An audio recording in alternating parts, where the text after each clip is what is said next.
Welcome back, adventurers, as we are now back with Bastards of the Broken. Where we last left off is two different groups splitting apart. The Psycho left with a more accommodating ally, which takes up a more proximity size of a tank. Those two characters being Kaleun, as well as Epid. As one of our dear groups is basically trying to reorganize one of their last jobs. However, they now seemingly have a person on their hands that they need to deal with, whether if that be making friends with them or making them a war prisoner.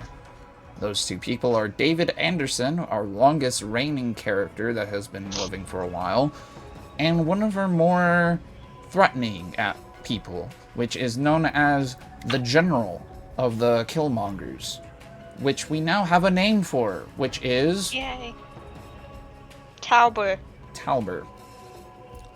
So, let's go and see what there is in this wicked wastes of ours. But first, everyone roll me a d20 to see if you get a luck point today. No. No? Okay. No luck Please. point for you then. Hold on, give me 1 second. It's like, I'm not no, I don't want to roll. Okay, you don't get one. I'm Sorry, not I wasn't getting on anything. roll d20. No But worries. it's fine. I think I have like 2 already. No points for the first 3 people rolling because they rolled too low. That's why I said no. I'm scared. Now for the twins to roll. John's the only one that gets a luck point. Let's go, John. That's not Let's fair. go. Let's go, John. John, you get 1 luck point. John Green. To explain to you what luck points is, and for any new audiences out there, luck points are basically things that you could use if you ever have something critical occur, or when you want to gain a little bit of loot, which would actually be very beneficial, knowing that this is a kind of a hardcore series. So, with that in mind, you get 1 luck point. You could use it whenever you need to for, again, luck or critical moments. But let's be... Harty. Oh. God. I was going to say, before we also fully begin, I want, out of the 2 groups that I have mentioned, except for adopting, to designate a roller. And we will do a quick event thing for initiative. Okay. What do you mean? Wait, Designate I have a an roller, idea. so a person who will roll for whose scene goes first. Blades, I have an idea. So- We're both gonna roll 1d20, and whoever rolls higher is designated. How about that? So basically what I'm just trying to ask is, out of you, Who's luckiest? Danu, or John, who wants to roll? What do you want to do, John? Do you want to roll? Yeah, I can roll. Okay. We'll roll to see who has higher luck, Blades. How about that? I'm fine with just letting you. I love the Okay. fact that it's roll. like, who has higher luck, and then they get the worst luck of a nat 1 after You another shush, day. you sus, and I will throw you with Thomas. I will throw you a Thomas Sanders. So it's clearly not me. I got an 8. I win. I love Thomas. Okay, Okay. Yeah, well, be sad with Dino. Dino killed him last campaign. Fudge. Oh yeah. What are you rolling, John? Well, hold on. Out of the both of you, you guys will be adding your initiative scores to these rolls, but I need you both to roll initiative, basically, to see whose scene will go first. Oh wait, we I'm have gonna to roll? initiative now. No, Joe or John will be rolling to see whose scene will go first. Oh, okay. Yeah. Well, I John was just just rolled a happy. nat 1. John rolled the nat 1? What the John just rolled a nat 1. Plus your initiative. I rolled Oh. a 9 plus 3. Well, that doesn't matter then. Oh, also, I'm not adopting. Danu. John, don't roll again. One thing we forgot about your character. If you looked underneath races for giants, you actually were able to add a +2 to both your strength and your endurance for giant for your backup character. So you should have an Bro, additional you modifier. weren't supposed to roll again. Okay, give me 1 second. So whenever you have your chance for your backup notes, then You that would said go to for roll that. for initiative, and I rolled for initiative. I'm just doing. But the 1 was Tetris. your initiative. It wasn't. Okay, how about Okay. this? How about this? Okay, because you two are now arguing, I need to make sure that things are situated. You both now get to Apparently, reroll. You both reroll. And whatever it is, it sticks. So that 16 doesn't count, that 1 doesn't count, and that 9 doesn't count. Okay? What am I adding to what? Sorry, with my It's just giant. +2 to your strength and endurance. It's because of the race. +2 to strength and endurance. Okay, 3, Yeah. 4. So that's Yeah, now 5. because if you look underneath their notes, No, it 3. says their strength and endurance modifiers is a +2 in each. so There you go. Danu, your strength and endurance should be a +9. Technically speaking, yes. My. What? But it was. To add a +2 to my strength, it would make it a +5. No, you got it. I thought it was +7. Something like What? that. Is that a different what? Hold on. I'm confused. Hold on. Let me go to call.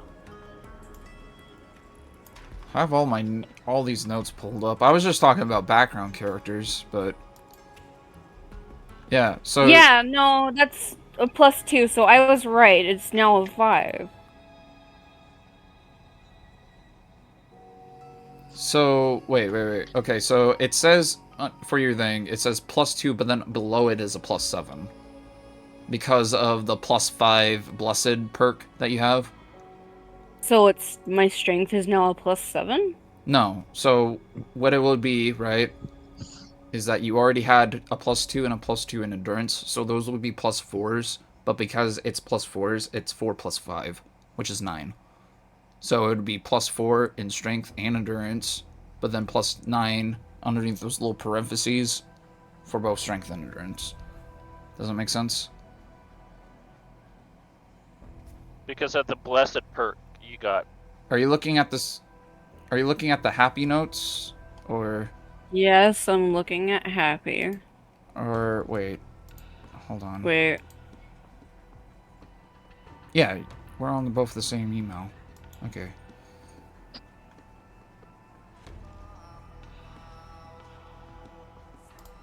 Winbro, roll. Okay, Wait, I was not looking at happy. That's roll why I was first. confused. You roll first. You There roll we first. go. So now that +7 is a thingy. +9, yeah, and then The twins are making an echo. Yeah, they're making an echo, but they're also not rolling, so that should be a I'm trying to figure out +4. who's gonna roll first. Yeah. Nat 20. I'll roll for them. Well, that's a nat 20 for Joe. That is a future loot roll for later. Just need to remind me. There. Is that fixed? Yes. Perfect. We're good. Alright. Roll, And now I'm going back bro. to Kaleun. I'm sorry. I was No, you're fine. looking at. I thought I opened up happy, but apparently I opened up 2 Kaleun documents. No, you're good. It's all good. That's why I was figuring, because I was like, wait, are we both looking at the same thing? Because I know that I have Kaleun that was similar to that, but I also didn't know. Yeah, no, you're fine. I was looking at Kaleun. Harty, I'm That's going my first, mistake. by the way. Okay, with that in mind, I need now adopting to roll to see if they would roll higher or lower. And if you also roll a nat 20, it would be a contest to see who has a higher initiative. Because adopting is by themselves right now, so. Yes, they left. There you go. Yeah, I was a loser. Before- Oh, hello, before- hello. So it's a competition to LOL. see Left. who is second or third for it. John, what's your initiative modifier? John? What's your modifier for initiative? John's is a +3. Okay. And That's 4. Mine's +2. your initiative is a +4? Yeah, you're right, Ian. +3. Okay, and yours is a +2. Okay, so that means John will go first in the 4 category at least. So we'll go the general scene, the wanderers scene, and then the lone mechanic scene. All right, is that good for I'm everyone? first, Lone then. mechanic. Yeah, you two are first, and then it will go the wanderers, which is the giant and the psycho group. And then it will be the lone mechanic. Well, technically lone. They still have their friend who is useless in combat, but besides the point. The useless friend. Anyways. So, with everything coming down Okay. to it, you guys are now, would be, at this point, walking towards the gates. You are acknowledged, Tabor, for your sentries, i.e. the people at the sniper posts, as you just hear over the radio, you're good to enter, as you hear, let the gates open! And Just so you're aware, Harty, I still have my hands up. I know. And you guys are leading everyone in, but you don't have the full truck. You do have a good cache that you got from the truck, but you still need to go and grab the rest. So, with that in mind, and when you enter in, what do you want to do first?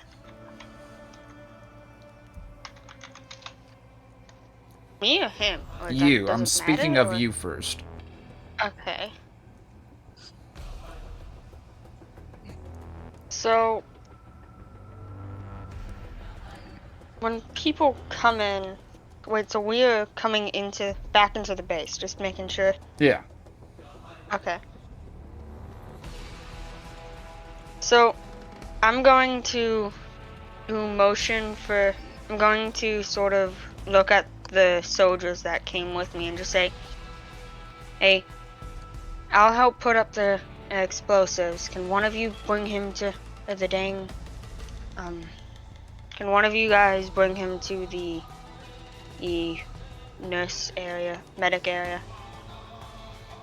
But sir, we don't even know if they're going to be keeping up hand their own end. Oh, and yeah, he's also a mutant. I mean, we usually kill them already by now. I have a plan, and I'm gonna sort of whisper to one of them.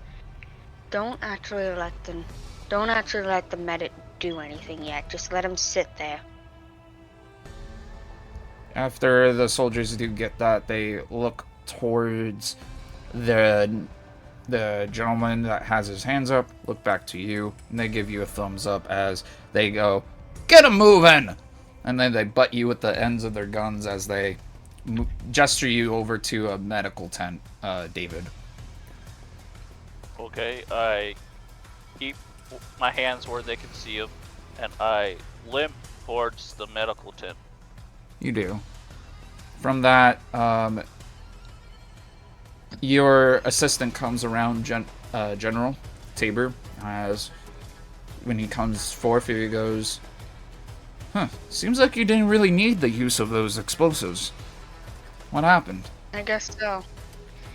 Turns out, this guy is willing on giving us. Really? Who's this guy? As the assistant looks towards the two soldiers that are leading the guy to the tent. One of the people that ended up trying to blow up our bridge. I did not. Oh, so a criminal. Get away with it. Well, let me see what it. That was not me. Well, let me see what that would no. add up for a bounty Bless for you. him on the Killmonger list.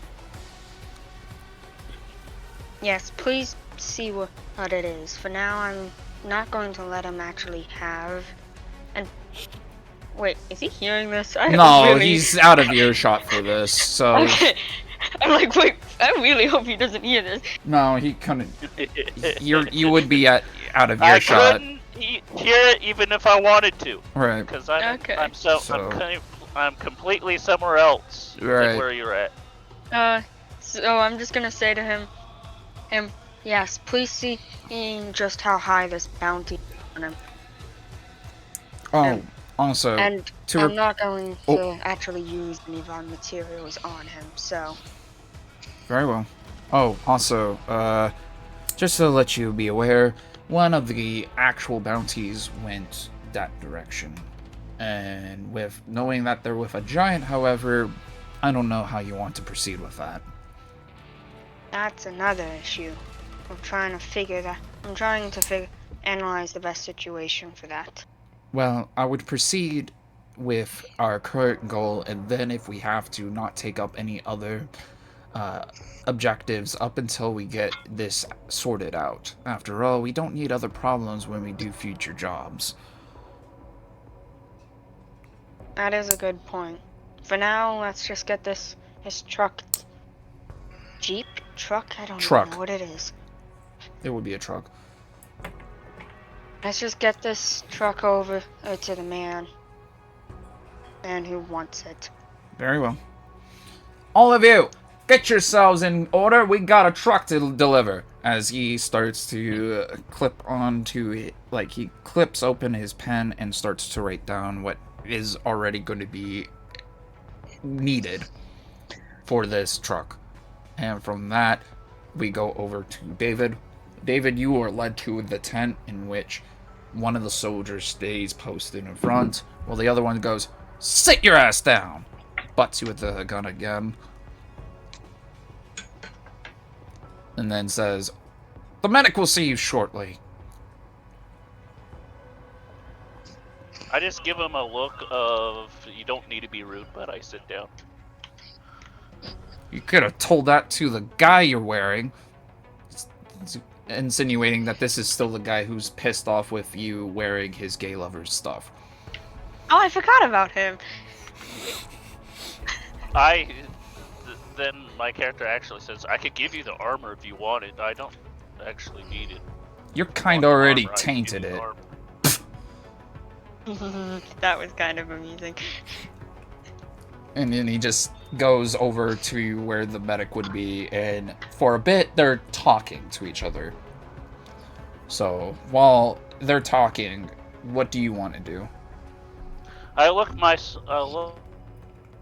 around my surroundings first. Alright, roll me a perception check underneath the skill of perception. I know, that's contradicted, but just stick with me.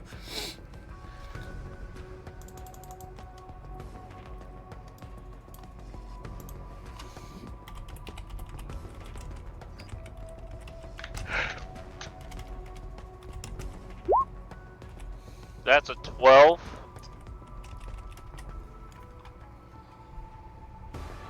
12, you said? Yeah.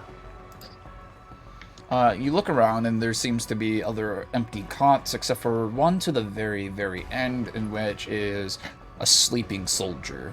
Other than that, you do see that there's a section off part of the tent where the two other soldiers are talking to each other about what's the situation with you. Other than that, you seem to be in not a very big tent, from what it seems like. Question. Is there only one way out of the tent, or is there some other way out of the tent? There's only one exit, in which is guarded. I see. Why, you're trying to make us run for it? I wanted to help them with the truck. Right, but you can't help much with your lack of foot.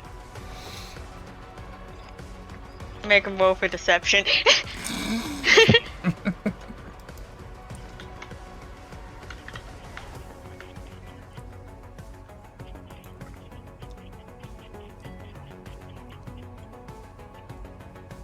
Just a random question, but what is my character's bounty again? It would be 30,000. And that's if we kill him off, or is that if we turn him to 30? That is dead or alive. Oh, okay, noted. Because how killmongers work is if they can't get them alive, then they'll take either their ear, finger, or head. Unless if they're asking for something specific, though. You said 35,000? I just wanted to put that into my notes, just in case if it rises out of me doing some stupid shit. Right. Alright, what do you want to do now? Just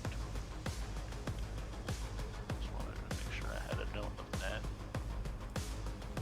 Let's see. What is the one in the back doing? What is the one in the back doing, you said? The guard, like the soldier in the back doing. So the only thing I can explain is that there's one soldier guarding after, you know, what they were doing earlier ago. You said one, there was a soldier in a cot or something in the back of the... Yeah, they're just sleeping, from what you could tell.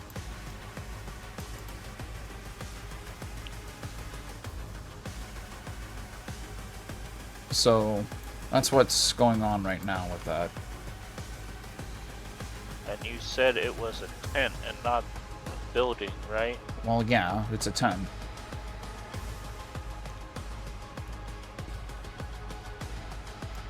I don't know if this will be stupid or not, but I'm It I'll likely make- is. I want to run it past you and see if I should do this or not. Up to you. But I mean, at the end of the day, you do what you think is best. I was thinking of making a tear in the back of the tent and going and leaving.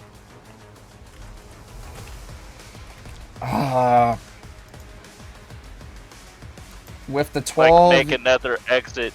Right. With the 12 that you do know that no one sees you at the moment because they're busy doing their other things. However, you do also know that this is a fully, like, decked out place where even though the camp is small, with how many individuals that you saw posted out in their positions, if you before you enact on your plan, I would say that you would know that there is a unlikely chance of you escaping. Now, even though that this is in the back of your mind, you can ignore that or you could proceed with staying put.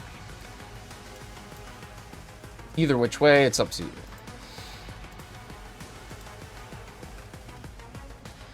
I look towards the two guards at the exit and ask, do you have anything to read or do around here? The one guard that is standing put is, just be quiet and just listen. The medic will be out shortly. Whoa. It's U.S. medical system right there. Hey, I was just asking if I could have something to do while I wait. Jeez. The guy rolls his eyes. He takes a band out of his hair as his hair kind of just puffs out. And then he throws it to you. There! Play with that! Okay, I pick it up and I slingshot it back at him. Roll on hit. Oh boy. Roll on hit. It would be just a 1d20 plus your agility. Now, is it going to do damage? No, but just to see if it actually hits or not.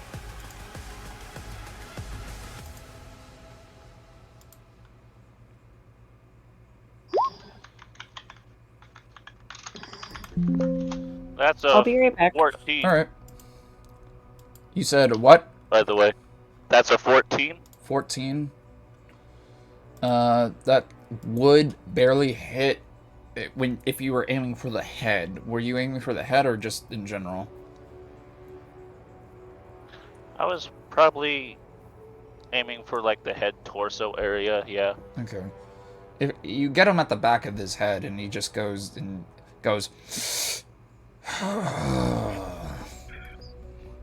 You said to play with it, that's what I did.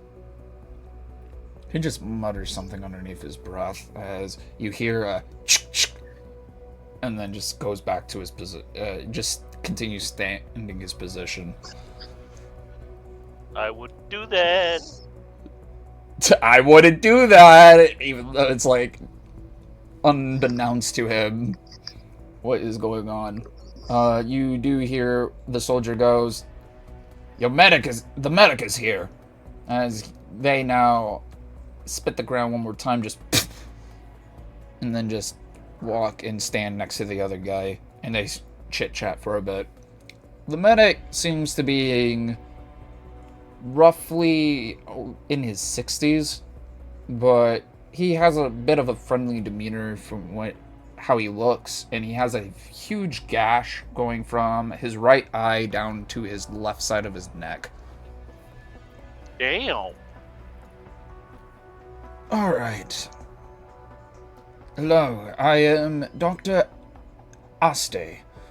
I'm going to be looking you up and down and making sure that you are perfectly healthy. Your name? David. Back, sorry. David? Alright. Before I do look at your anatomy, is there anything I should know about it? Like, am I working with a human? Am I working with what? I am a mute, and I'm perfectly healthy, but I am missing a foot as I point to my missing right foot. Well, that isn't very healthy of you missing a limb, isn't it? Open up. Say ah. I do as I'm told. He takes a sample of saliva. Alright. Tell me if this hurts. As he takes a bit. He takes a hammer, but it's not one of those medical license hammers. It's like a normal, like, working hammer as he goes with all of his strength into your kneecap.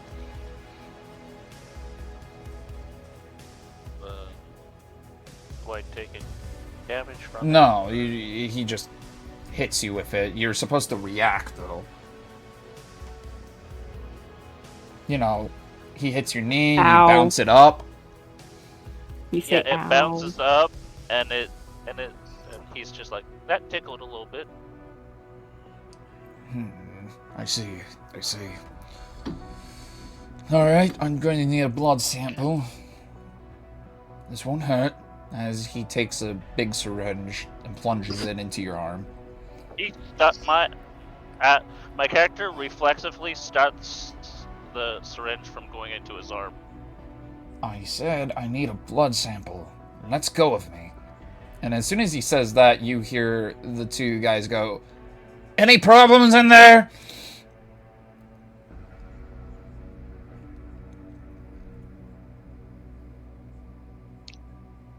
The doctor gives you a look of if he should say something or not.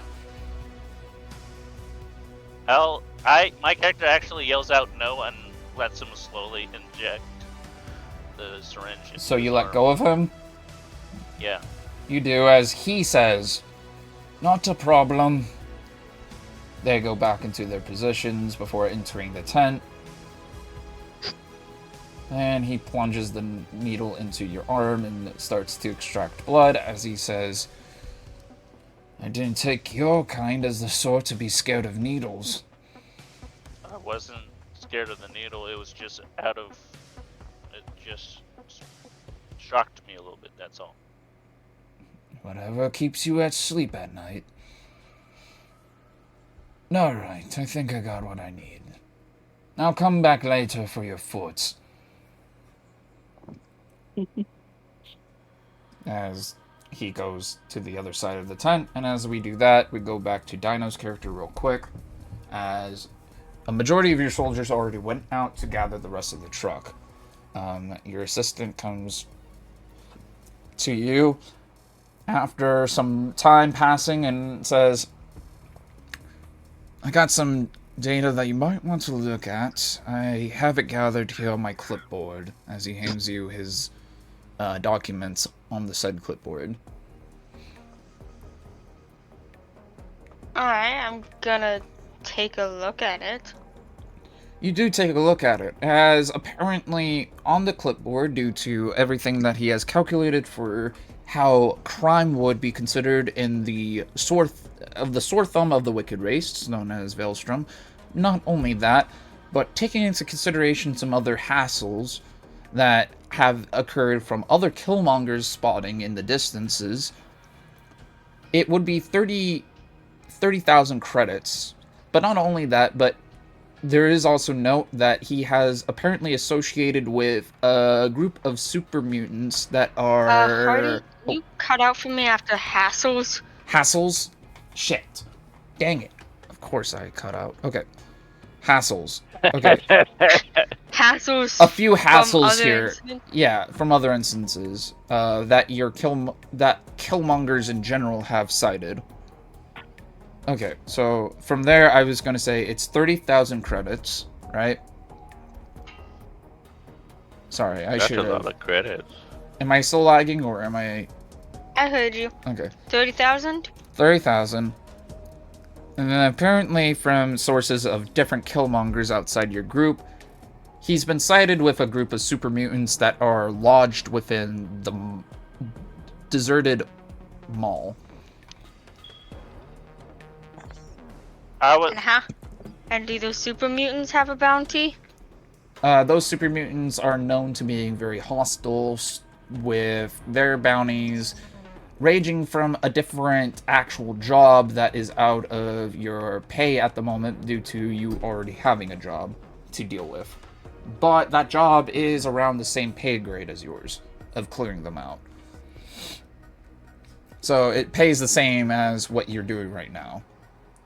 And just to confirm from my notes, that's 70,000? Just like the last? I can't remember. I forgot to write down how much my pay was for this, so... It was... I think... Not 70,000. I know you said something with a 7, I just can't remember what. It was 1.7 mil. Oh, yeah, okay. I remembered the 7. And the reason why it would be 1.7 mil for the super mutant, super mutants in the abandoned mall is because of the fact that it's a bunch of mutants in general. So they're all hidden, like, boarded up in there. So clearing them out is like clearing out an infestation of cockroaches. Okay, I'm gonna focus on the truck right now. Right, which is already being taken care of as we speak, as they're gathering up the resources from it. And from that, your assistant goes and says, will this information suffice, or do you need more information, sir? If you can get more information on the super mutant, that would be good. But for him, this should be sufficient. Very well. In which case, with knowing how high his bounty is, do you think that would be a good moral booster to take care of him, so that way we could get these troops happier?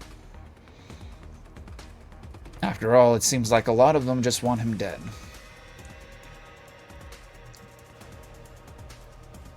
I'd say let's get rid of him. We don't need to waste materials on him. Very well. Dun dun dun. And you just see him raise up his radio and goes, alright, you have a clear order. Make sure to make it to where he doesn't get away. He just nods his head as he goes, you have a clear order to shoot on sight. Bye, Joe. Bye, Joe.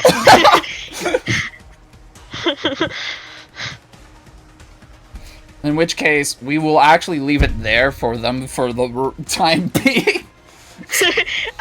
Leave it at a little bit of suspense. We're gonna go over to the other two. All I gotta say is, you guys know that joke? I don't want to play with you anymore. Bye, Woody. Bye, Joe. Okay. So I'm sorry, need. Joe. It had to be done. Joe's quiet. Are you okay, Joe?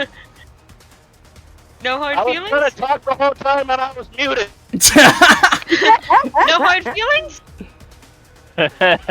Really hard feelings. I'm gonna have to kill all your people now. You're gonna kill 40 special operative killmongers. You have our support. Well, I'm gonna kill whoever gets in my way when I tried to escape. Oh shit. Well, Okay. This is gonna get interesting. could I try helping then? Like, not with killing my people, obviously, but like... When it happens, we will hopefully see how it goes down, but... Like, Well, I was trying to say that I was over at the mall, but I wasn't affiliated with the organization over there. Yeah, but you also have killmongers that are associating you with them because you're a you're a mutant, thus making So they're basically assuming that I'm with them when They're I'm not. racist against mutants. They're basically killmongers. they're making assumptions that you are associated with them because of your race. You shouldn't Again, make racist against assumptions, youth. bro. Racist against Makes mutants. asses out of people. Yeah, it makes an ass out of you and me, but it's gonna be more you than me. In this case. Bye, Woody. I'm gonna have to wanna play with you anymore. It is like it's like, wow, I'm going to take a multi-class into a killmonger. This sounds great. Aw, I'm actually probably not gonna do that anymore. Fuck 'em. I'm Okay, gonna I gotta kill say every this single though. Killmonger I see. I gotta say this though. At least you do have backup characters on standby. Yeah. Well, So I'm you'll gonna actually be able to use escape. one of those. I'm going to escape. I'm gonna escape. Well, hold on. Whether Your you character want doesn't know what's going on right now. All they know is that the You're medic- oblivious. Well, Yeah. as I think, as soon as they start pointing guns at him, he'll realize, oh, Well, we're They not wanna at that kill part me. yet. Yeah, we're not at that part yet. We're gonna go to John and Danu, in which I need both you guys to roll perception for both of your characters. What if I would say that no? be? Would it? Well, Would you're it in be for a evil treat of- then. Give me one. Hey, Harty, What? would it be evil of me to bunker down into their medical tent and kill everyone on site that comes You can't through? do that yet. It's not our turn. 30, 20. Joe's just like, No, I'm I'm asking a killing question. everyone. Can't do that yet. It's not our turn yet. Dirty I know 20, I can't do 30. it yet. I'm just asking Harty. Dirty 20, Would you that said? be dirty? Okay, and then John. John? John? Oh. I think John's dead. John died. I think to get food. John died to get food? 'Cause- Well, that's not a good way to get food then, huh? No, he left his computer to get food because Oh. there's food downstairs. I understand now. I am now in the wrap of things. In the taco app? What's he- with have you a and taco. tacos? I Can I really have want a one taco. Dino? Can I have one Dino? You know what? Yeah, Well, sure. Dino. I'll Hey, go to Taco Bell with hey. you. Hang on a moment. I thought you and me were gonna be friends and not enemies. What's up with that? What? It's In real life, I we're know. not enemies. yeah, I but know. I thought your character and my character were gonna be friends. wait, you think that the person that has no charisma is going to be friends with you? I don't have charisma either. What do you think? No, like, they actually don't have charisma. They Like, they my have charisma no is, like, they have no right side of their brain. They have no like emotion. I think only logically. If I feel like you are a waste of materials or not actually going to end up helping more, actually not going to end up helping people, I'm not going to But let you live. if you But have I no thought we emotions, Dino, made an how are we gonna be enemies that to if lovers? you helped me with... Well, guess what? It's Hang on called a moment. I thought... found emotion. It's a trope. It's a fun one Oh too. my god, true. Love at first sight. Jesus I Christ. thought your character and my character had a deal made or something. Deals can be broken. That he would... Well, I That he mean, would help if you Hey, didn't kill him Joe, or think of gave it- him a new... Joe, think of it this way. You are useful in one sense when you get collected for your bounty. It's called boosting morale. That I'm very too. sorry for Oh. doing it, but like, No. Your death is gonna be as entertaining as No. if Thomas Sanders was still around. You know what? I'm gonna go through with the idea I had earlier. Oh no. Anyways, John, I need you to roll me perception. I already have Danu roll a perception roll. I need you to roll me perception.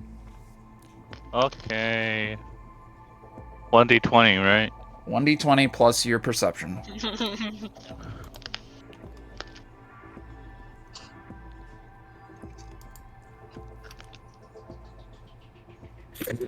Bless you. Excuse me. Thank you. It'll be whatever I roll plus 2. Mm-hmm. Oh, that hurt. 12. 12. Danu. Hmm. Up ahead, you see a bit of a ruins situation. However, it seems to be more of a weird term that you heard once or twice ago from your other psychos back in the day called Las Vegasian. Oh, my cool. God, we're Gambling. But the thing is, it's like one section Wait, of what? it as you see this in the from like a distance type sense, where you see more of why This is Las Vegas. Where's all the gambling? well you I see wanna go in it's debt. post-apocalyptic, so there's I probably wanna be in debt, Harty. well, you see mostly of the Go to skull up college. here. True. Okay, I see the from face. the distance. Yeah, from the distance you see that more specifically, but you do see like a circular ruins up ahead. The giant, however, doesn't really see much as they're trying to be more perceptive of themselves as they are making sure that they're not getting hunted. But due to doing this, they're not seeing much. You see. Now, I am describing this for both of you in the sense. Like, describe Danny's first and then yours second, John. Okay. So, I'm gonna. oh, go ahead. Can I have my token? You guys aren't close enough to it yet. I will add tokens in a second. If that makes Okay, sense. well, I'm gonna walk closer then. Oh, are you going to alert the giant who is Oh, deadlining towards right. water? I have to fucking try and speak. Hey! Look! That's as good as it's gonna get. Hey! Look! Looks at you confused. Like, You can see my hand, like, frantically pointing to the giant head. It's a head! Do you think it's alive? Still looking at you confused. Come on, you big bozo! I want to get me some head! Says one of them. Do you think we can steal their eyeballs? Eyeballs are juicy as part of body. Those two of them. Anyway. Looks back to that giant. Can we go there?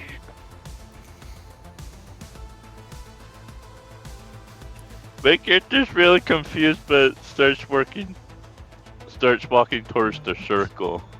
Okay, so you take acknowledgement of like where they're pointing, and then you go and start heading off to that direction.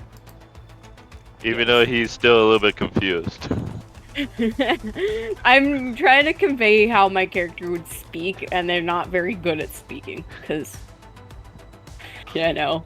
Right. In which case, you guys do walk over there, and... Who put the free slot machine on my map? Get out of here! No, leave it! No. Leave it! I need to do gambling! No. Harty! I need to No. waste my life on gambling, Harty! No. Harty, please! He's gonna get rid of it anyway. This ain't canon. This ain't no canon event. No. Yeah. Okay, so let's see. Side story. Oh shit, wait, I forgot that I don't have John's token on here.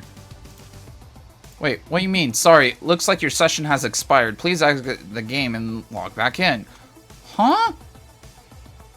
You were inactive for too long. I don't even know how. Like, I've...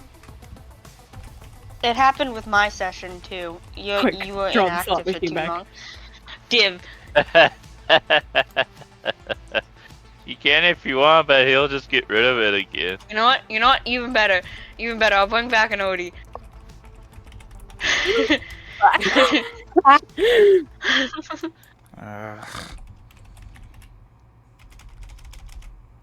I don't even have my login information down. Ian's gonna be so upset when he gets back in the game. Page not found. We attempt... What? My... Quick, we need to make an army. Everyone, Quick, please. quick! No, he's back! I'm gonna take privileges away soon. God damn it. I'm just trying to get this game done. Ah.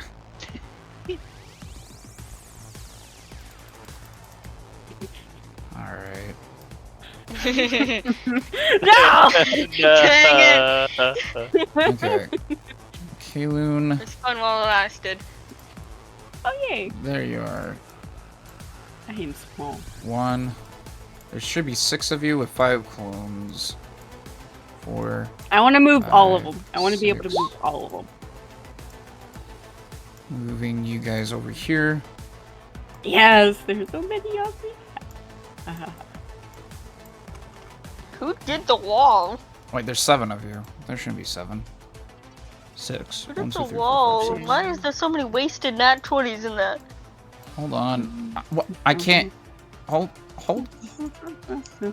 Now there's only 5. Why is there only 5? Hold on. Okay, stop messing with the tokens real quick. I'm trying to get them sorted. Now there's 7. Why is it? Oh, What are you doing? I'm not touching it anymore. Okay. Well, for some reason it's like I see 7 and then there's 6 and then 5 and then 6 and 7. It makes no sense. Oh my. Stop moving them real quick. I was putting them in a line to make it easier. Thank you. Okay. I'm trying to... Not ping everyone. What? Okay. Hold on. Hold... Okay, whatever. I can't do much with that. But I need to get John's in. John! Your token. There he is. Load him up. Should be that. And that should be his, set the dimensions. 140 by 140 set. Okay. You guys would be coming from this side over here, so I would have that moved over there. Yeah, I have the map set up so I can see where we are at on the map. Right. So with that in mind,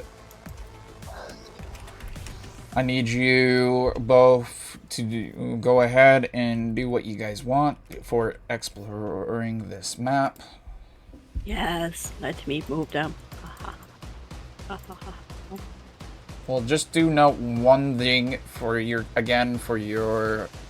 tokens, though, Danu, that in the sense of it, you are not in control of the other 5. They're more NPC-wise, if that makes sense. I want to control. I know. I'm just letting you know when there's tokens mainly. Yeah. I'm just letting you know that when it comes to combat, wherever they move in those positions, basically. Yeah, I know. I just want to move them right now. Okay, well, I just wanted to let you know in advance. There we go. Okay. Accidentally drew on the map. Gosh dang it, John. I might accidentally... I was trying to move my character. Okay. Delete that. I was trying to move my... Well, John just got deleted. Okay, well, that's wonderful. His character's dead by unknown causes.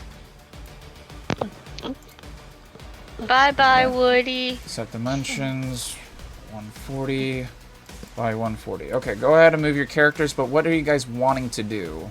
If you guys move them into... Oh. Well, you see this one? That's this one? Okay. That's me. This one here is me. I'm going to assume that you guys went immediately into it, right? Yes, I want to look at the head. Roll me initiative. Let's see, D20 root plus my initiative. Okay. 13. 13? Mm-hmm.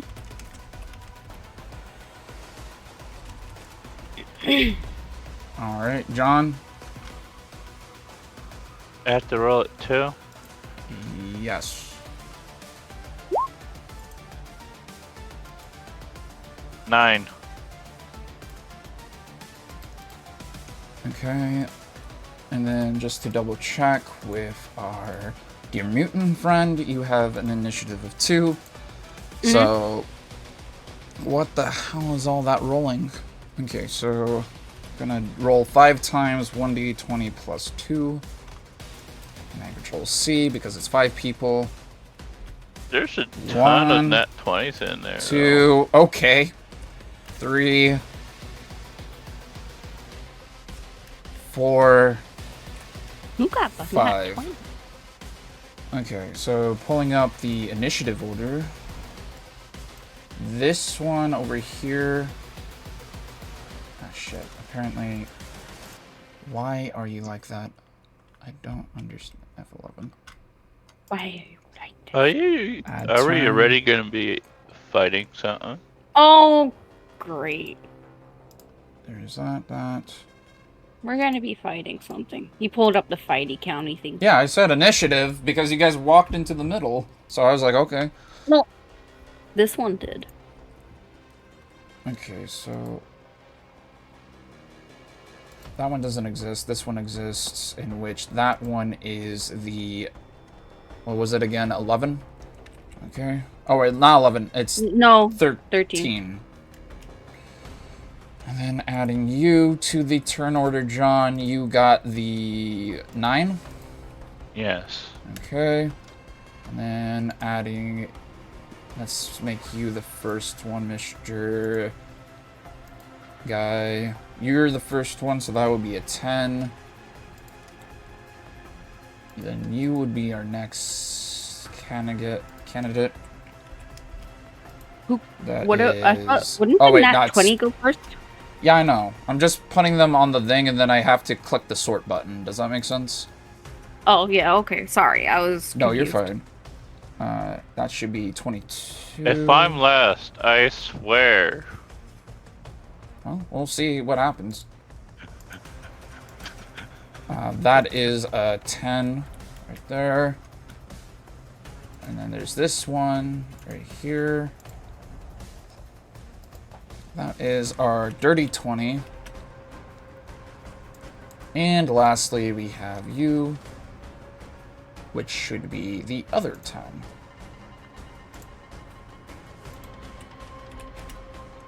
Alright.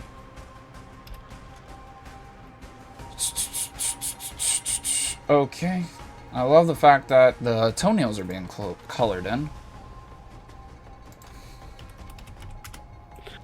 I know you know who you are. How'd you know I was painting my name? Well, it's kind of obvious when it's on the map, when you're coloring your nails. Kind of obby. Let's see here. Acid, lizard. Whoa, there's toenails on the map? Yes, from a disintegrated statue.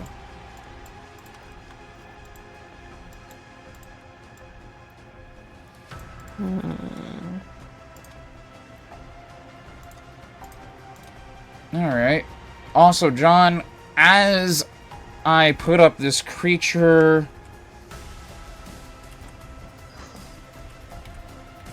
Yeah. I need you to roll me a nature check. So your nature check, your nature skill would be underneath your intelligence. So, like, recognizing your prey.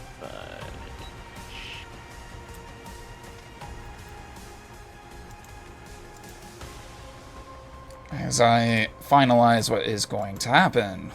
So the one under intelligence? Yes, roll your intelligence roll.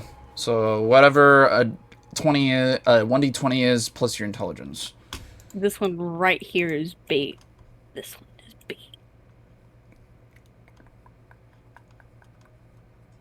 So, all your clones are bait. So it should Except just for be me, it should be just a flat roll, John. Just a flat 1d20 roll. 16. When you see the sands rumble and see a bit of the hide, your character immediately gets alerted by the fact that for the first time in a while, you are scared, knowing that apparently you guys walked into one of your rare predators' dens. Oh, fuck yourself, Harty. Fucking help. And here he is. What is it? It's a Lizmongol. Oh, you son of a... Good. Those 4 clones can go away. I'm safe over here. And then we're going to sort based off of who goes first. And then lastly, if I click him and click add order, and then still have him highlighted, we're rolling his dice. How's everyone else feeling about this right now? I'm crying. I'm gonna This leave my had to clones be a dead. giant predator. This clone can go over here. These clones. Don't move them from where they were just at. Put them back where they were. Since initiative started, they have to stay where they were just at. Fine. That's where all the clones were. Alright. And John, I think you were right there before initiative started, right? This is where I was. I know that's where you were. I'm asking John where that's where he was, right? I'm by the... Right there, I think I was right there. Is everyone else still here? Hello? Hi. Hi. Okay, before we do fully... Good, Mrs. Before we fully start, I will say... Yes, I'm here. For everyone's sake of trying to keep everyone entertained and still, like, in the motion of things, I will allow the 3 players in the audience, if they would like to, they could use their luck points as poker chips, if they so choose. What I can do for you is that if they win this, whether win or lose, you could place a certain amount of your luck points there, and I will multiply it by 5. We're allowed to bet? You could bet their lives, or you could bet them living. So, who would win this Start a fight? gambling addiction. So, you 3 could... I will say, if you guys bet a certain amount of luck points, I'll multiply it by 5 if you get it right. If you do want to participate. Well, I don't have any luck points to bet, so I can't bet. I'll allow your one roll. I'll allow your one nat 20 to count, Joe. If you want, Why would I waste it on that? Well, that's the thing. Do you want to? If you do use it, it's either if the Lizmongol will win, or if they will win. I don't even have a weapon. Now I can't use it as a treasure hunt later. If you don't use it, yeah, you would use it for loot when you go through a long rest, or when you go on your travels, or if you live from your current situation. I'm saying if I don't. If I don't use it. Yeah, if you don't use it, you can use it now, later. If you use it now and then you win, then I won't be able to use it later. Since I have. If you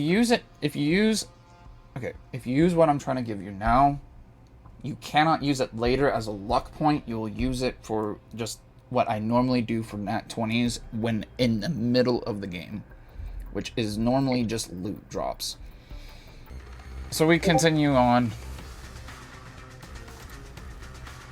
So we're gonna start off with Danu whenever she shows back up. Oh, Danu's gonna go first? Yeah, Danu has to go first. She's first in prior... Oh, well, actually, that's not Danu. Danu is this one. I'm gonna mark that one down. Hold on. Back. Welcome back. I'm gonna mark your character with a dot so that way I can remember who it is. There we are. Okay. I'm this one over here. Yeah. Yeah, I already marked you. You're fine. Okay, so the first 2 clones, which... That one gets to go first, the one up close. They go, "Holy shit, that's a big-ass lizard. Why am I a pirate in your eyes? Let the Godzilla me!" And then they try to attack with a on-hit with melee because they don't have any weapons and they have to do an unarmed strike. Let's see where I need to pull you up real quick because I'm going to be using that for the most part.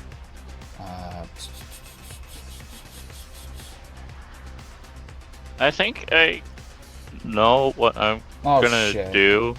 I just for realized. my attack. Do we not write down? Do we not write down your weapon stuff? Like. What do you mean? Like, as in, like, unarmed strike for him, per se? I'll have to... Yeah, we never did that, because you never told me. Damage is 1d6 with the rifle. Severity +2 every third one. Yep, is the severity rate with the... So it would just be... Okay, yeah. Every multiple of 3. That's with the rifle, but the on-hit would just be the normal +3 multiple of 4. What's my... Okay. Hold on. Give me 1 second. I do have the... So, like, I have the rifle named Tommy, which is on there, like, on-hit, D20, all that. What's my unarmed strike, real quick? Unarmed strike should be on-hit-wise your normal 1d20, but plus your strength, which should be a +3 in this situation. And then we'll actually roll that 2 times. Control C. 1. I don't think skills we wrote that down for my character either, Ian. Unarmed strike. For the giant? Yeah. And my strength is I still remember yours, so just let me know what it. Let me know if you're going to be attacking or not, and then I'll list it off for you. Okay. Okay, so they miss as you see them basically hit the creature, but it's not very effective with their one arm. Wait, a 21 misses? It's a 921 with disadvantage. So he rolled twice to get the lowest roll. Oh, he got the lowest roll, which is a 9. Yeah. Ooh. Mm-hmm. So he basically hit the creature, but it's not effective. It's not doing much. Basically, he slapped it on its butt and was like, hey there. And then we got the next one. So that's that one. This one is the one down there. So this one goes, I'm going to skin your hide, you son of a bitch. And runs over. And then he's going to do on hit. And then I think I moved in the right amount, right? That was from here. Yeah, 15. With your character, or the way they move should be double checking. +2. Oh, 10. Oh, but you were, yeah, oh no, he wouldn't make it then. He would be right there. Oh shit, I did not mean to do that. 10. Okay, yeah, okay. So he wouldn't have been able to make it. He will make it next turn. So now it's your turn. So how movement works in this game is based off of your initiative. You take your initiative and times it by 5 feet. So for your character, can only move 10 feet per turn. Let me figure something out. Okay? But it is your turn, so go ahead and do what you need to.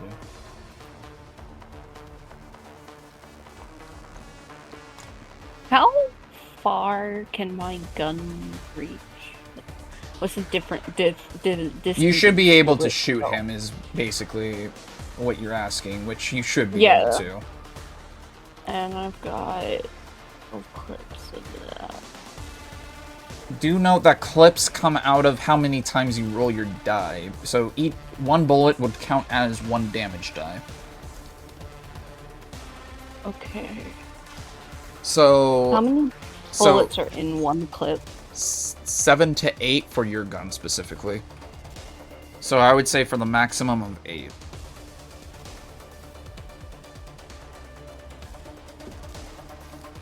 Okay. So you should be fine for ammo for a little bit. Yeah, I'll shoot him. Okay. Just roll Where on are you gonna hit shoot him on at? roll on hit on disadvantage. Also, yes, before you shoot, do say what body part you're hitting. I'm aiming for the head. Head, okay. Go ahead. So let me roll 2d20 as we go for the fucking nose. 1d20. Roll. That is That's probably gonna be my lowest. probably. That is. Oh my word. Oh my word. 5-5. So That's that is mixed with your agility. Your agility is a +1, so that should be a 6/6. Wait, it says disadvantage. It says dex. Agility or dexterity. But right. Yeah, it's Whoops. yeah. That's a +1. Yeah. So it's 6. 6. I probably do not hit this thing. You shoot off your gun. I would say remove 3 bullets, as when you shoot, it doesn't affect the creature as it kind of sprinkles off the side of his cheekbone. Oh, that's a tough hide. So 3 bullets, which is 7, 6. Close to half a clip, yeah. Okay. Let's see. There we go. This guy is gonna go, oh, I like the ball, and then just charge in. This guy is going, I'm going to make your mother wear your skin! Ah! And just go in. And he's gonna try to hit. He's gonna fail. 7, 9. Yeah, he just goes bat, bat. He's just flailing like the other one, not hitting him at all. Oh, also, that guy should have moved inward, but there we go. Okay, there we go. And lastly, this one guy over here. So, the guy over here, he's gonna go... How the hell am I even supposed to get there to enjoy the blood?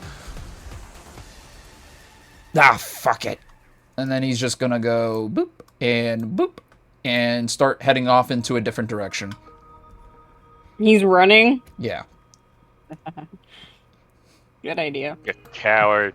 I was gonna do that. You coward. I was gonna try one more thing, like if I manage to scared me. survive this thing attacking, and then if I do fail that, I'm gonna do another run. Alright. And I'm gonna... John, what do you want to do?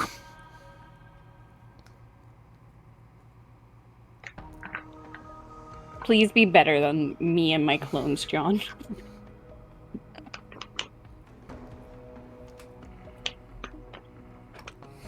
John, are you dead? John just got his turn finally after a bunch of psychos failed at hitting the giant creature. I need to chop off that arm so I can get back my normal rolls. Chop off the arm and get a new arm, basically. Yeah, basically. New Nox. Just gonna choppy. Ian, pick up the pillar right here and chuck it at his head. Oh my god, you're using a siege weapon? Oh, fuck Yes. yeah.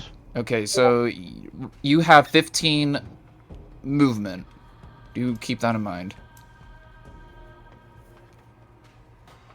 Because you have a +3 in initiative, which would mean that each one would be 5, so that is 15 feet total. So which pillar is it? Is it... This one right here. Okay, well, hold on. You're right here.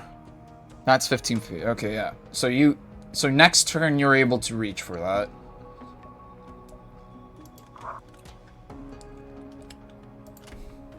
The lizard doesn't really know what's going on except for the wailing of 2 psychos on him. In which case, he looks down at this, on this one. Right here. Mm-hmm. Yeah. And let's see here. Roll 1d20 plus 8. That hits. He did.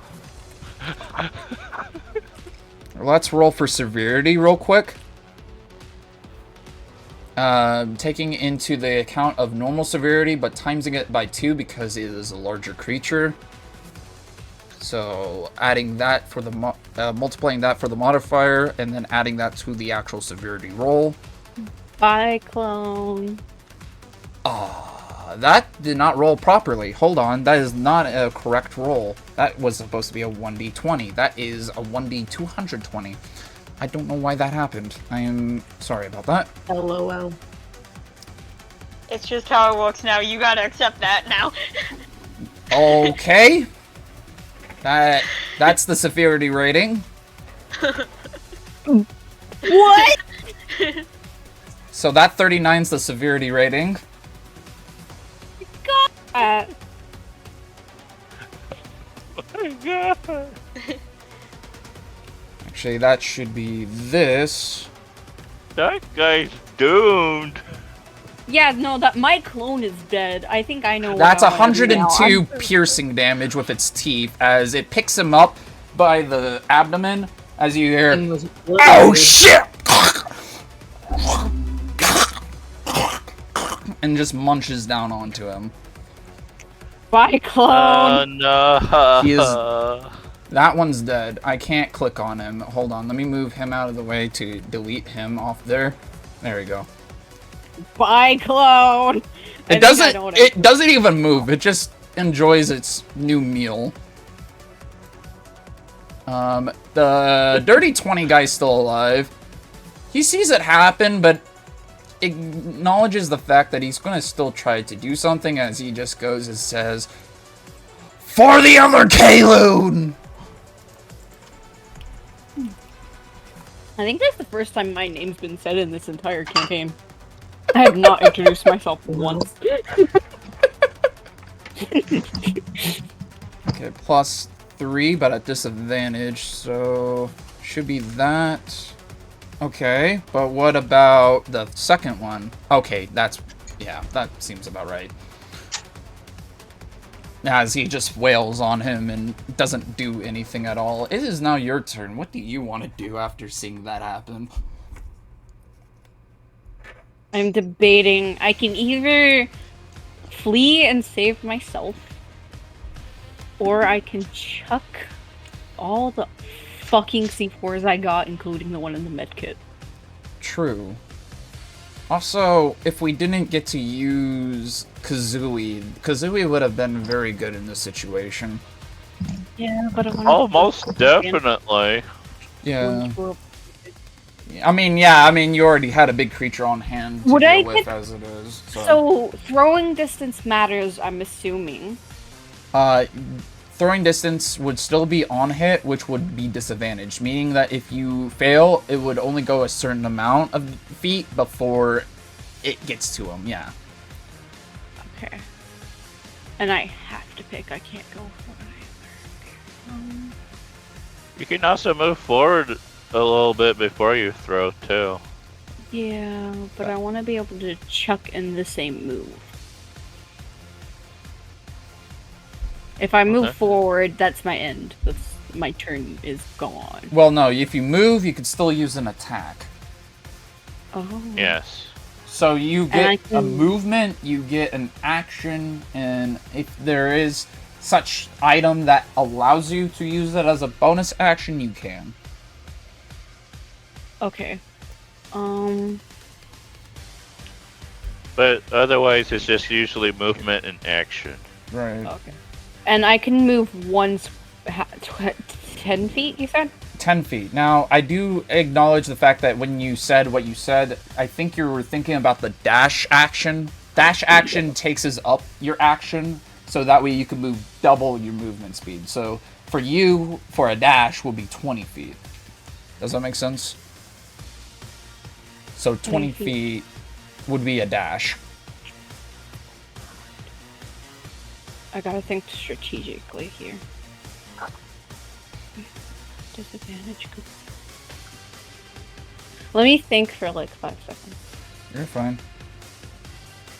I mean, after all, one of your clones died, so I mean, I would say that this is worthwhile of trying to figure out what the hell to do. Random question. Harty, not to interrupt, but you... Wait, say that again, Dino? Is that clone gonna get a funeral? I mean, if they want to do a funeral inside the stomach of the creature, sure. Like, I'm gonna move, but okay. Moving here, which is 10 feet, I think. Wait, where? Ping it before you do it. Right there. That should be right there is 10 feet. There is 5 feet, so yeah. Yeah, so here. And then I will... This is the wrong This type is of gonna music be... What I'm doing is my, like, final triad attack, and if this fails and I manage to survive until my next turn, I'm gonna run. So, I'm gonna grab my 2 C4s that I have left, plus the helpful medical stick from my medkit. The emergency medical supply. Yes. Yes. Light one of the C4s and chuck it. Okay. And obviously, I'll roll for the D20s now. Oh, actually, the C4, you don't light it. You do have the detonator, though, with you. Oh, right. Okay, never mind. I chuck it, and I'll detonate it in a second. I'm just rolling. Okay, so hopefully... 14! 14! That is a 14. You're rolling it for what body part, per se, though? I'm just chucking it at its main... Okay, so the main abdomen. Yeah, main abdomen. That actually beat it just barely. Oh! And yeah, detonating it as it lands on it, basically.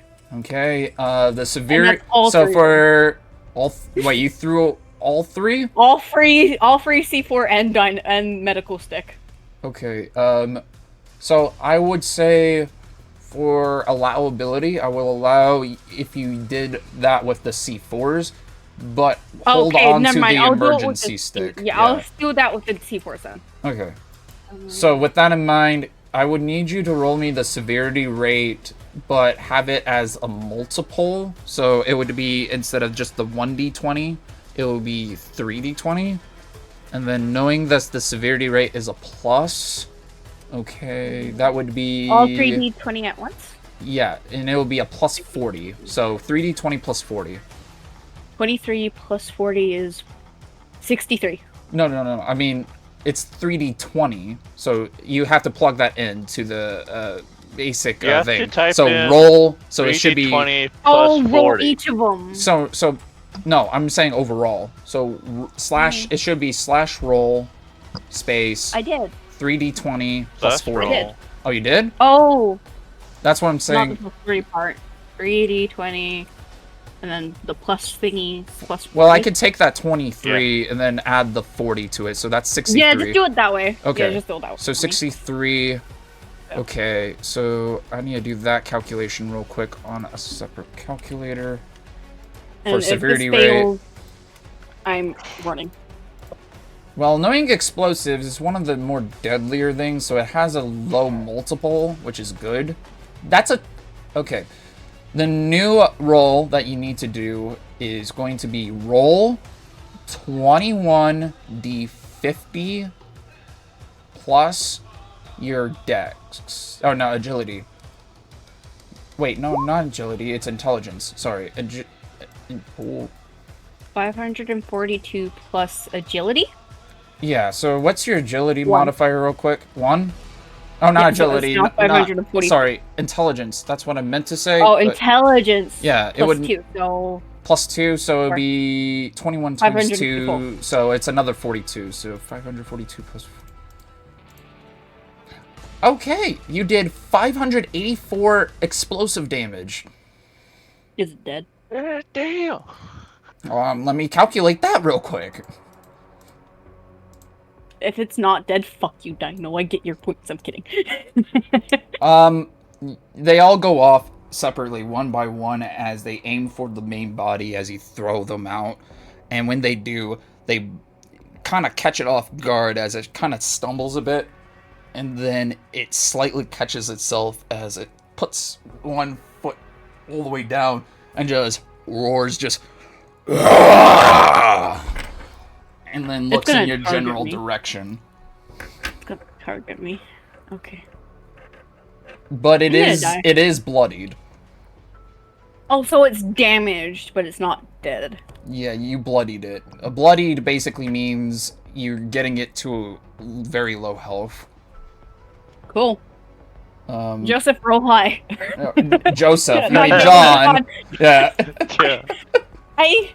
I'm so sorry. Toro! I am so sorry. I keep doing that. I'm so sorry. It's okay. No, I feel really bad every time I do that.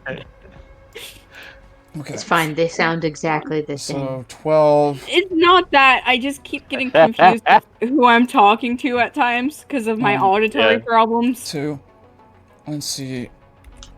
Roll 1d20 plus 3 has a 12 and a 17. The 12 does not hit where he was aiming for as he just batters onto them. The other one right there. So the monster bleeds. It's in a bloodied state, yes. It's really badly damaged because that one failed. And then there's that one in which he's just going to go ahead, and if I were to measure out right there. Please do your attack very good, John, because it is almost dead. And I want to survive this with this current character, and it's not targeting me. Joe, you can't do that now, because you obviously will win knowing of what the results are. You can't bet now. That's cheating. No. No, I was trying to do it earlier when I went silent, but it wouldn't let me type. Because it's a piece of shit. Oh, I'm sorry. Now that I know you have a chance of winning. I saw there are other stuff, but I will respond hopefully soon. I'm trying to get this done so that we could get to adopting, because adopting... Well, it seemed like you were just ignoring me completely, because I tried talking to you and everything, you were just completely ignoring me. Because I'm trying to focus on something. So, I'm at the pillar now, right? Yeah, and then you would... Did you move your character? There he goes. Okay. You would need to do first a strength check to get it out of the ground. Okay. Uh-huh. He just... Which is a 1d20, right? Yeah.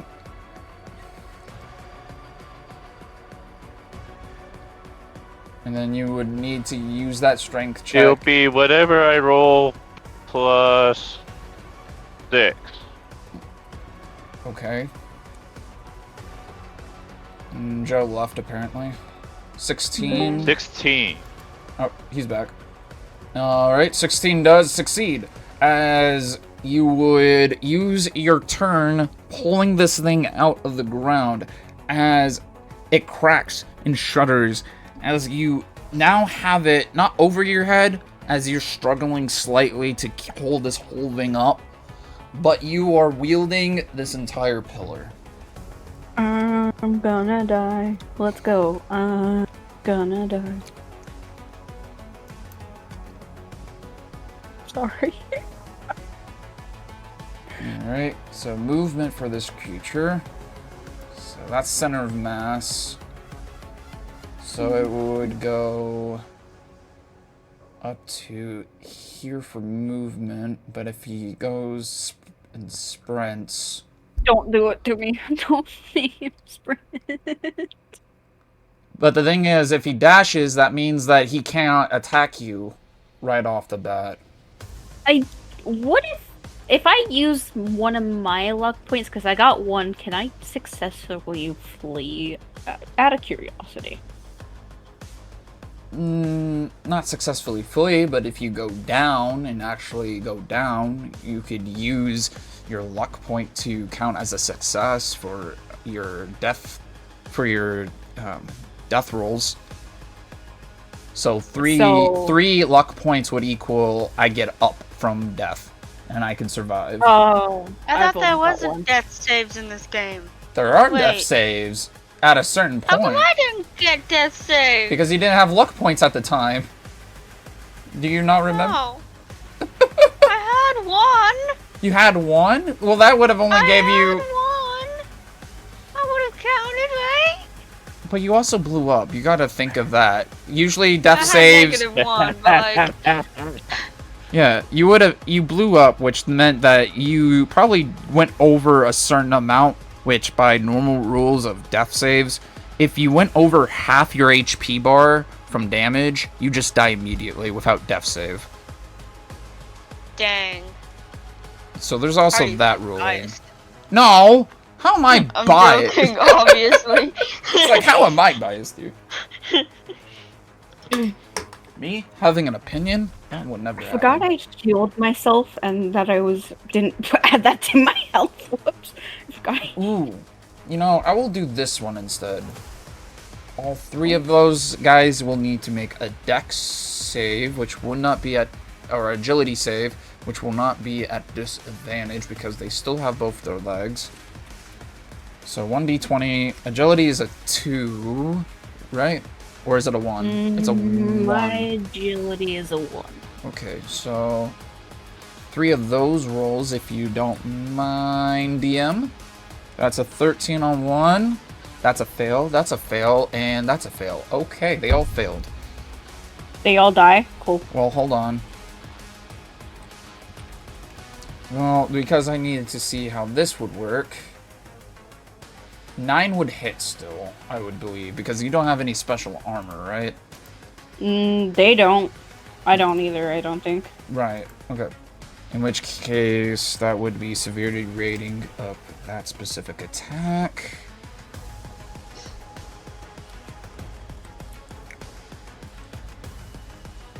The last one I did was the other one. And then if I do the mathematics on that, that is...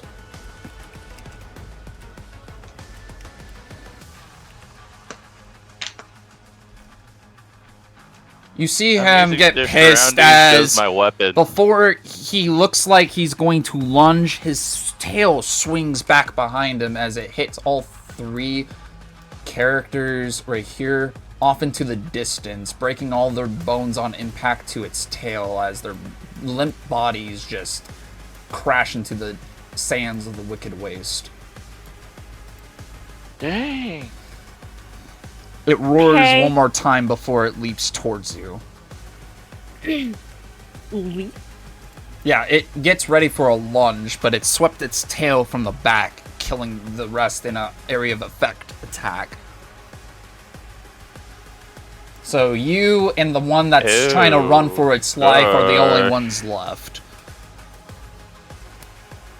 I thought, except for John. Well, there is John, but John's not a clone of you, is he? I know. Yeah. Unless if that's a weird clone that popped out of you for some reason. Totally. So, I would say that you have one chance to get out of leaping distance, or probably die. Where do you suggest I go? I don't know. I know. 20 feet this way is 20 feet is that way. You still also have your emergency stick. I don't... There's also that. Yeah, but if I fail that throw, he's gonna get even more pissed at me. True. But you also need to wait for John to actually do something, because this whole time he's been wasting it for the siege weapon, which is not a bad waste. But right now, it seems like things are not looking very bright, but hold on. How is that 20 feet? If I go... He's gonna go... How much does my character sprint for? Just out of curiosity. So a dash action for you would just be 15 times 2, so that would be 30. Okay. I'm going for more of a realistic thing for, like, time as well as distance, because I feel like Dungeons and Dragons type distance, I like it and all, but I feel like it's kind of...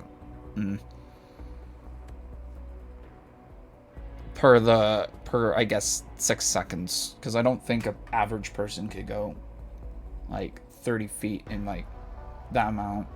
I don't think, personally. I don't know, search up the fastest man alive. And base every D&D character off the fastest person. There you go. Yeah. It's also the fact of, like, by technicality, battles are only supposed to last, like, in the game, like, what, 2-3 minutes? Yeah, well, not even that. If it's, like, 2 or 3 combat turns, that's 18 seconds, technically, in D&D terms. Yeah, that's what I was talking about. So someone is joking. That fuck 60 feet. Yeah, so in 3 combat turns would be 180 feet in 18 seconds. That's 10 feet per second. That's more than units involved. Right? So, yeah. It seems perfectly plausible. Anime logic. Right? We're just like teleporting over. So... It is completely normal. I would say, based off of the current conditions of the, you know, theme of this game, as well as determine on how you build your characters, it's based off of your initiative times 5 feet, going off of that.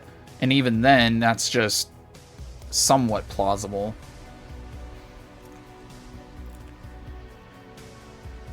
I say somewhat because it's not the perfect one, but it's somewhere around that. How... I know you can't answer this. This is more rhetorical. Is he good at finding people? You really hope not, because good hide. Are you seriously gonna play hide and seek with this man? Maybe. Well, I think my only chance. the only thing I could say is I think one of your clones already had that idea. Yeah, look at that fuck. Yeah, look at that fucker over there. He's like, I'm not gonna try this.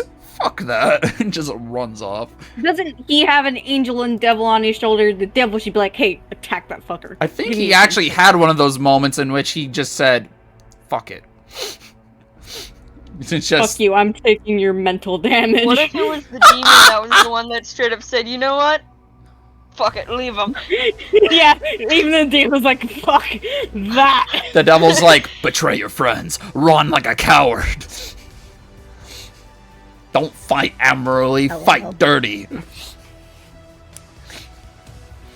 Hello. I'm gonna cry. I'm not gonna survive this, am I? I'm gonna have to use my fucking backup. Just depends on one person's turn, literally. That's all I gotta say. Please. John, please. That's all. If you beat me, I swear. It literally, no, I'm not even joking, John. It all depends on you for both of you to survive this. For both of us? Yes. Do it, John. Do it, John. Kill him. Kill them all. But not Hey, the wait. monster. I got a question. Don't those explosives count as a loud noise? Oh. Oh, you know what, John? John, when it gets to your turn, I need you to go into rage mode after this. Dang it. There's a reason why I pointed that out, and it's because he gets stronger in rage mode. Dang it. Why did he do this? He gets stronger in rage mode. But now he can't identify if you're a friend or foe, so he's gonna kill everyone in the area. I know, but I am fleeing. It's like I'd rather die to the giant than this monstrosity. At this point, it's like, yay, we succeed in the fray, yay! Oh no, what are you doing? Rips limb from limb. Ah! Well, see, I have a chance to hide from the enraged monster. I don't have a chance to hide from the lizard. Okay, well, what are you still doing? Oh, so you have a chance to hide from my character, but not the lizard. Turn. I just gotta think. Gotta do something. I'm gonna run. I think. Wait, I need to calculate one more time. One more time. Here. I'm dashing, by the way. That was a dash? Mm-hmm. Okay. Nah, I can fucking run that in one turn. I can still run again. In which case, he's gonna go towards it. No, he's out. No, I meant the lizard. No, I was telling you your clone's officially out of combat. And if I manage to survive again, over there, and over there, and then I'll So- go combat over. So meaning, if you both die from this encounter, there's still a Kaleun out there somewhere. But not the real one. Not the real one. Because the real one has bones in their shattered arm. The other one just has floppy skin. Maybe I can pretend that one alive clone is actually the one that blew up the bridge. Well, either which way, that's the only person that can be identified by the general when the general finds where they are. I know. I'd have to probably roll persuasion, but I could be like, hey, it wasn't actually me, it was my clone. If you manage to convince me of that, I'm not gonna lie. I'm just gonna do enemies to lovers with them. Damn. The enemy. Either which way, they're gonna do it with a Kaleun, whether if they're living or dead. Finds my dead body on the ground. Damn, if only that thing was alive. Damn. I'll just straight up like, Okay. I'll straight up do what I do to the creepers in the water. Oh my god. John, it's up to you now. I need you to roll me an intelligence check at disadvantage, and whatever your intelligence is right now, it will be -2. I'm so sorry, John, but I'm doing this for my survival. So you should have a -2 on both rolls for when you roll for disadvantage. So 1d20, go. Or two, well, technically 2d20s, but roll each one individually. 18 minus 2, that's 16. Okay, what's the other one?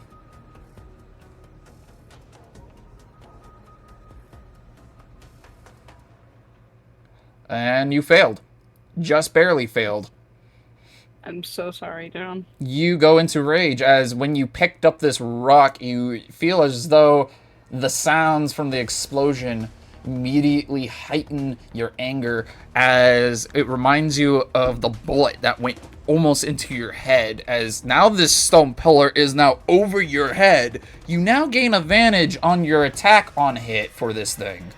So roll me a 1d20 plus strength. Attack the lizard, John. With advantage.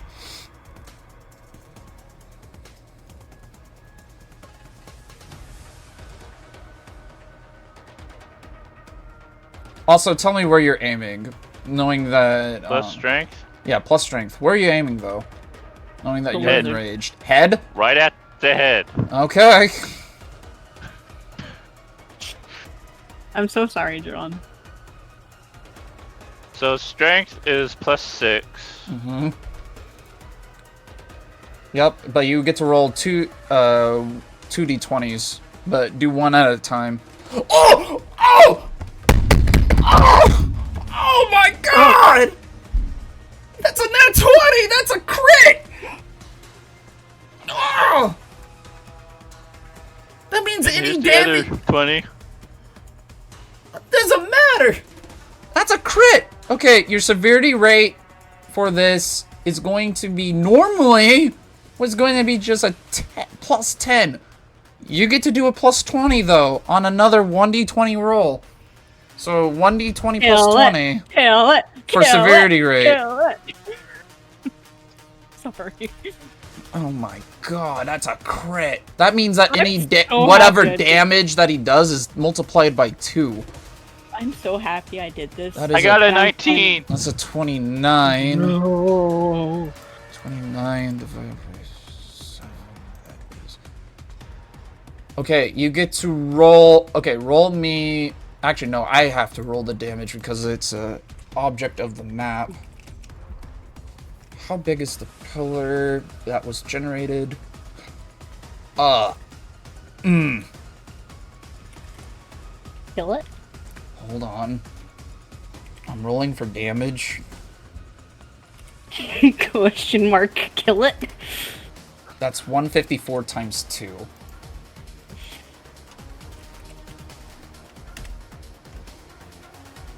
Hold on, by the way, I need...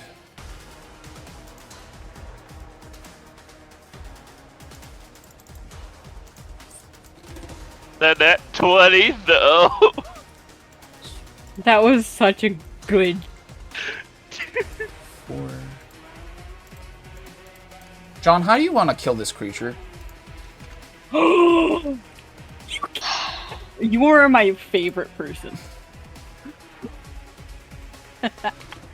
Well, I would throw the pillar at its head though.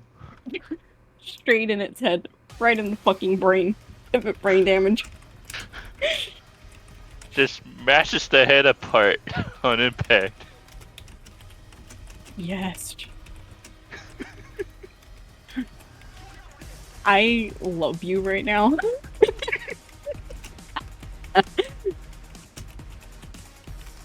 Alright, so as that goes, the creature was about to jump, but as soon as it moves into, like, release itself from the ground, it immediately takes a whole chunk of stone to the head, concaving the side of its face as it pierces into the sands, and then just goes... Dead. And then collapses as blood starts to leak out of its eyes, orifices, and mouth. Dead. To the ground. Alright, perfect. And now, time to fucking run for my life from the giant. And as that goes down, we're gonna go to adopting. Adopting. Oh, it's my turn? Yeah! You're still around. Hi! Oh. I expect my luck points in. Go. And I didn't realize I was the go. I cannot believe I killed it with one hit. So tell me, you two, do you want cash or credit? I want both. Jesus Christ. Well, sorry to break it to you, but I'm kind of running low on credits right now. Anyway, what do we add for winning that, by the way? Out of curiosity. That was actually more than what you might think. So that was a predator. Not only was that a predator, but that was a pretty high-level creature that I did not expect that would fully die. And so you brought up the fact that there were explosives, in which case did a majority of the damage. So knowing that, and knowing that it had a high HP pool level, was that level, you guys should gather up to 347 XP each, splitting it amongst both of you. Nice. Sorry, I'm so sorry for interrupting your part adopting. I was just curious. No, you're fine. We'll do your guys' level ups either when we get to a long rest for every player or to the end of the campaign. No, we can't do it now. That's what I'm basically saying. Like, sorry, how many? 347 each. Okay, 347 but each. That's for Joe's sake. When Joe left the bridge and they noticed the giant walking past the bridge, this is all happening in the past, mind you. We're just recapping like past events for Josaphine. Joe saw the giant hid because that's what their friend did, and obviously they're not going to engage with a giant. They hide, see that the giant goes over towards the bridge, and Joe would immediately vault away. Once doing that, they watch as in the distance there's an explosion as the whole bridge went down, and to their dismay, they are lucky. But they spent a day living in one of the abandoned buildings within the Sore Thumb's outer region. So, after doing that, what do you want to do? Knowing that you would probably wake up at this point and kind of get yourself assorted.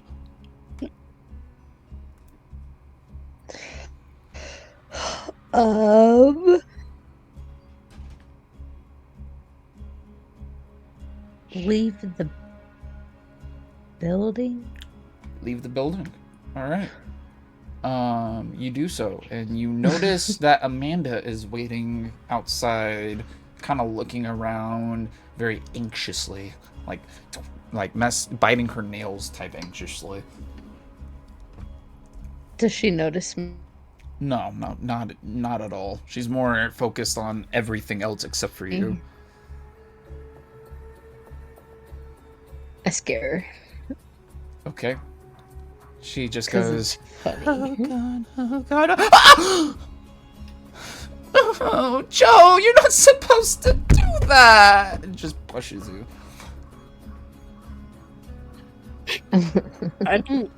What the fuck was that? That's how her character acts. It's literally just like Funny. very whiny and just like an anxious, whiny person. Harty? Uh-huh. It sounds like a cheerleader. You weren't supposed to do that! That's what I was gonna say too. I really don't want to be mean, but it really sounds a lot like that. Well, I'm glad that I'm hitting the nail somewhere. Anyways, you now engage conversation with her, so... And she kind of like shoves you a little bit to the side after doing that. Oh. What you looking for? Well, I was trying to look to see if there's any bad people around, but apparently the only bad person's you, hurting my feelings.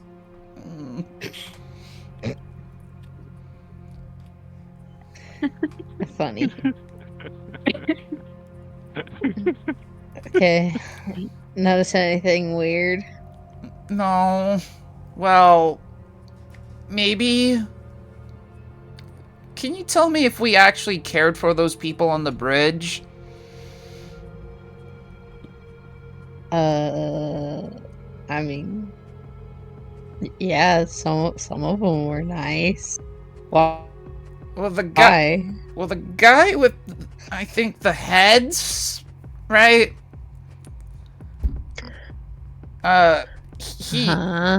He got taken away by killmongers. Fascinating. Well, I think he's Alright, gonna... I don't care about him. What about... Oh, okay. About the... Well, other one? they seem fine. They left during the early morning when I went out to look at first. So, they're gone. They seem fine, though. Okay.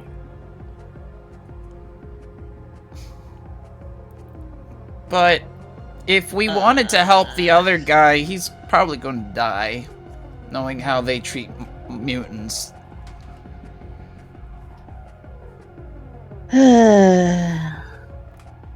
Yeah, you're right. You don't actually want to help Guess we him, can do go you? help him out. Okay. Guess we should be decent people. You don't want to help him, do you? You can tell. They seem like decent people. I don't really want to help them, but... Well, at the end of the day, it's kind of up to you. Yeah. I know this is me being biased considering I'm the killmonger, but like...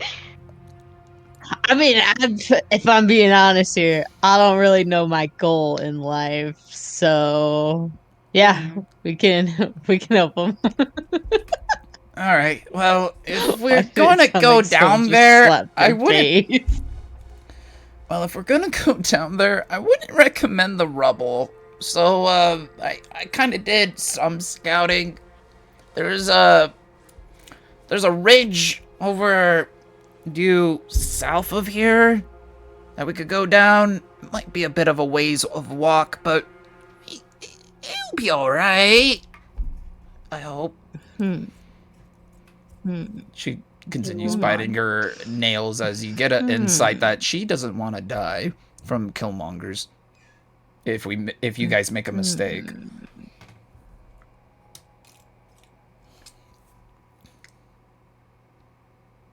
So, let's do something else. I'm sure he'll be fine. Okay, Thank you. what were we trying to do then? Because I don't know. I don't even know why we even went here, because we didn't get what we wanted. True. I mean, Not a lot of good scraps. Well, no, I mean, the killmongers took what we wanted. The truck. Oh. Yeah, the power Right. suit's now in their hands. Truck. Okay, fine. The power suit's mine. Blow out No, everyone's... it's mine! Very clearly, mine. it's mine! It's very clearly mine! It's not gonna be yours anymore once I get my hands on it.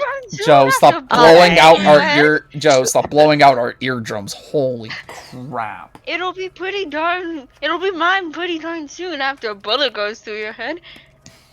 Nope. I'm not gonna let that happen. Alright, let's Hello. Okay, let's go back to that adopt things. way, Wait, I guess. you keep on cutting out on my end. head Adopting. Yeah, you Same were here. cutting out there. Adopting. Aww. Okay, so Hello? you said... Hello? Hi. So from what I kind of gathered from how you were speaking, you said, fine, let's just go over there, but not for the mutant, but for our cash goal. basically, like what we're. Yeah. Okay. Yeah. Yeah. Okay.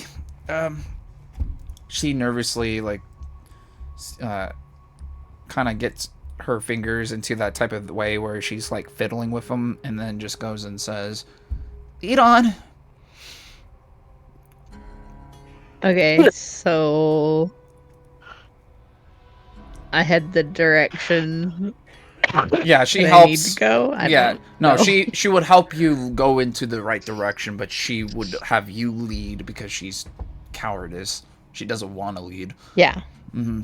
So you guys would go into that direction, in which case, again, you don't have any luck points, but if you want to look around your surroundings while traveling to this ridge that was described, you could roll me a perception check.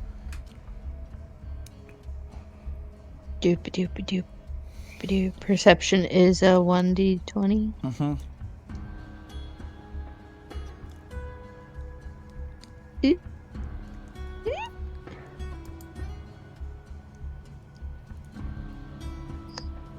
Oh, okay.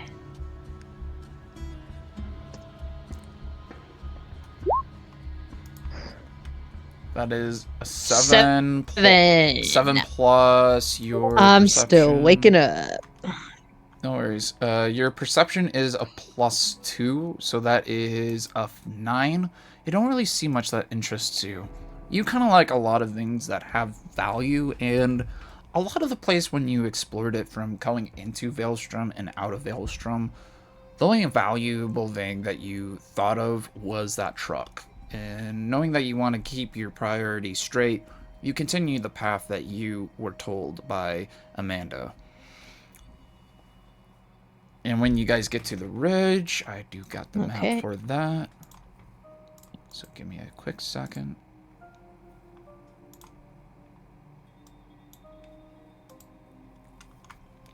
I can't believe we took out that giant lizard in 2 hits. Right. That's crazy. It's like boom, boom, dead. I'm very glad I pointed out the fact that you go into rage mode. Well, it wasn't even the rage thing that helped.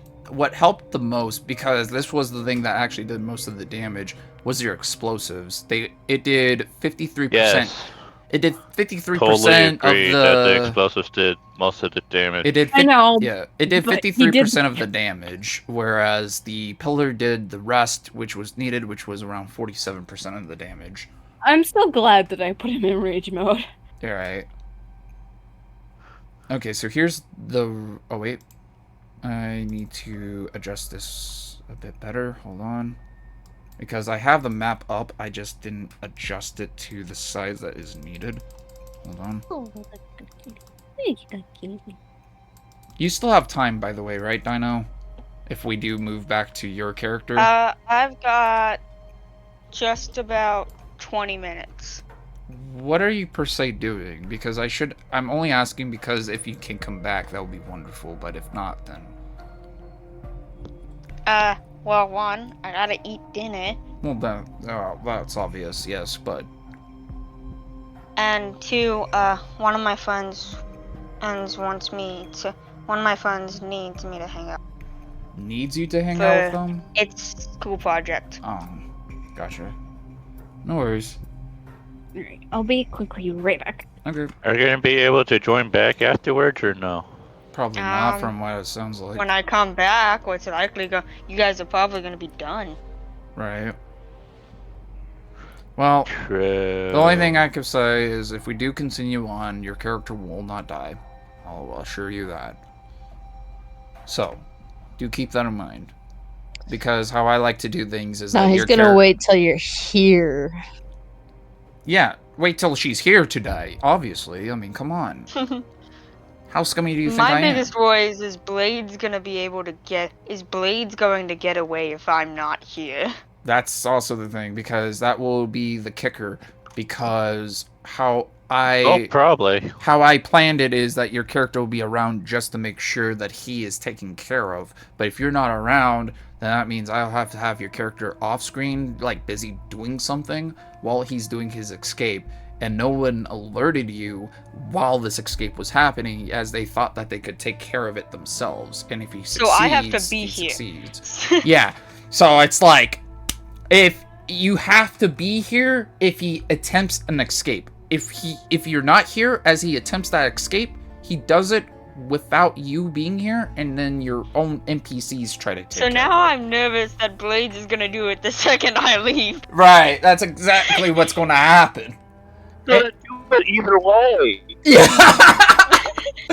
Anyways, Okay, I have a map out. Even kill people on the way. You don't know what I'm doing yet. Right, so but I should be able I'm saying to if. I'm not saying in the next, like 20 yeah. minutes. Well, hold on. Oh, that's a big ass character. That's a big ass girl. God damn. Walking in with the whole bakery. Shit.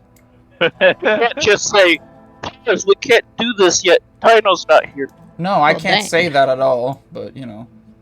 I think we have to There wait you until guys Dino go. comes back. Like, he tries slitting my character's throat, pop-up shows up, Not today. you have to wait!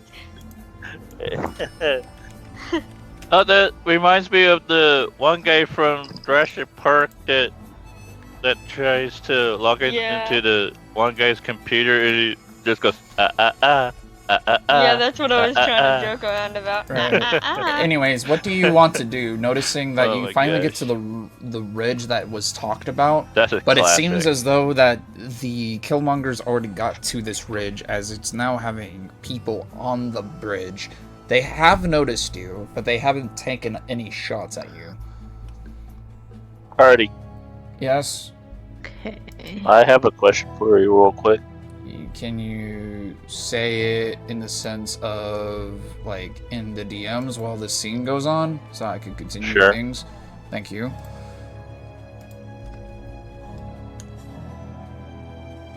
Okay. Okay.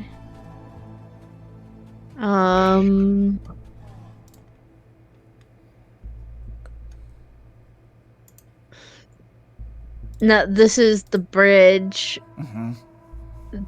that leads to the camp area So- that the truck is at. So the thing is, this is the ridge. So the bridge is gone. So you guys couldn't go back to the bridge. Okay. So you guys are now at the ridge. A ridge would mean that it's like a slope going down, right? So it's like a terraformed. This is like a terraformed dirt ridge, basically, that goes down. But there seems to be makeshift walls that are raised up with snipers on the sides of it. Okay. And this leads to the camp area with the truck. It seems to be, yes.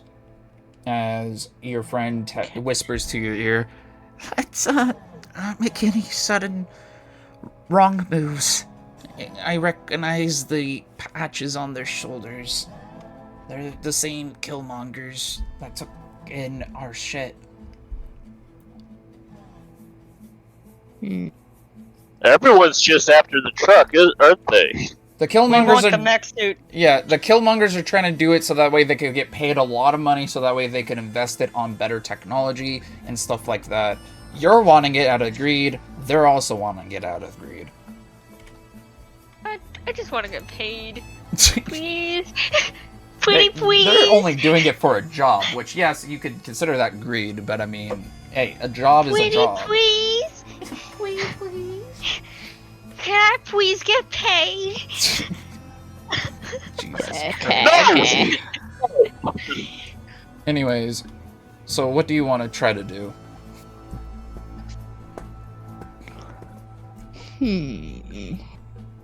Well, how many, can I tell how many there are?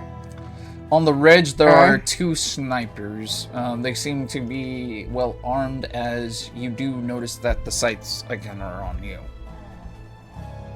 Other than that, you can't see any more than that, but there could be more. Okay. Then I make my hands visible as I slowly walk their direction. You make your hands visible as you could walk a certain direction before things do get a bit more dicey. So go ahead and move to a certain direction that you so choose. I don't know how to use this stupid map. You just click on your character and just move it like that. I should do that though, so that way you can find your character. There you go. Sorry. I did it just so that way you can find your character. Sorry. This is the dirt path up to the gate. Oh no. And... Hold on, I gotta zoom back out. I don't know where I'm at. Oh, it's sorry. just a bunch of mud. Sorry.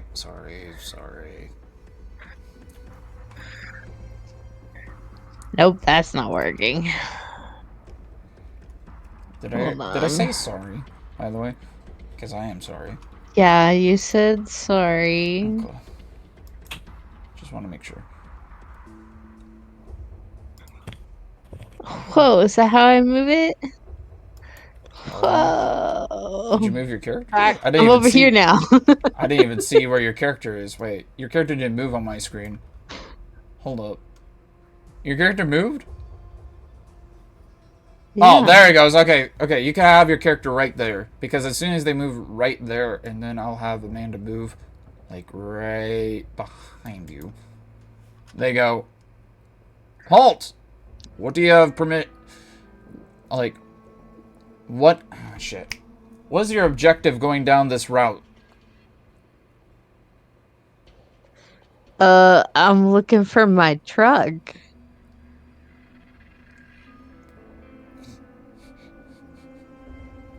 Hey, Dino. Hello. Hey, Dino. Oh? Yeah? You get a radio in from one of your snipers as you hear on the radio. Sir, we have a person looking for the truck as well. They seem to be armed on the sides of their backs, but it is holstered. What do you want to do with them?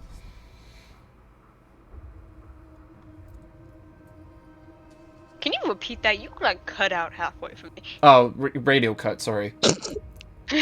Sir, there seems to be two individuals down one of our routes claiming that they are looking for a truck, which is our objective. What do you want us to do, knowing that they have two weapons holstered onto their sides? Take their weapons. Take their weapons. And don't let them get the truck. You want us to apprehend them? Yes, that's what I'm saying. And if they don't comply? Radio me in, and I'll deal with it myself. Another person radios in going, are you sure? We do have a clear shot. You know what? If you have a clear shot, if they do not reply, shoot them. 10 for it. You then hear Joe back shouting over to you. We have two individuals that are going to strip you and let you in, but you're not allowed the truck nor any of our possessions. You could talk to our leader for that. If you do not comply, we will shoot you on sight. Do we make ourselves clear? Yeah, you make yourselves clear, alright. This isn't worth it, I'm out of here. Goodbye. Good luck, Joe. Good luck, Joe, goodbye. I'm done. When you name yourself Joe and you still get the same bad luck as the actual player Joe? Apparently. So I would say that I am getting the images out, but I would ask while I do so, what is your final decision on what you want to do, adopting for Joe's sake? As in not Joe the player, but Joe your character. Are you going to comply, or are you going to start heading for the hills? Heading for the hills. I don't think it's worth it. Okay. So I'm going to do an event with you, okay? Where I'm going to do one opportunity attack on you. And if you actually get to live, you don't need to make a new makeup character, but you will get XP. But if you die, you get to make a new character. Oh, yay. So, are you ready? Ready. Alright. So, I'm going to be using the stat block that I did add to yours because you did notice that they do have snipers. Uh-huh. So, with that in mind, that should be a 1 plus 20 plus agility on them. And then they were generated with that much agility. They're aiming for your torso. You should have a certain AC for your torso. You actually don't have any armor. Okay, that's good to know. So that means that it's a base 5. That's a dirty 20. Distance between... Nice. I'm screwed. That's 5. By adopting. So that would be 60 right here. And then that is 45. So based off of the sniper, severity rate is plus 12 with what? 1d50 plus 45. Oh, yeah. Plus 45 plus agility. So severity, here we go.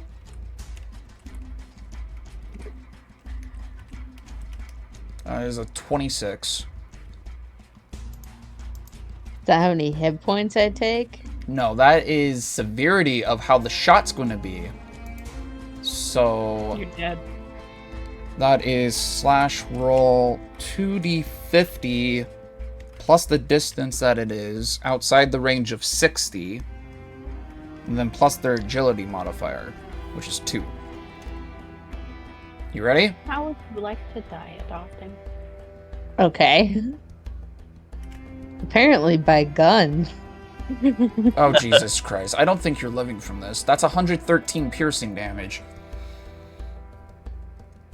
No, I think they yeah, died. I only have 16 hit points. I think they died, Chief. Adopting, I really want you to play a character. God damn it. You killed off her character Really, again. I really like dying Really by not get a gunshot. Okay, Dang. but I will say this, I'm Yeah, sorry next this time time. next time instead of running, maybe I'll just ambush it and be like, what the heck, I'm probably gonna die anyway.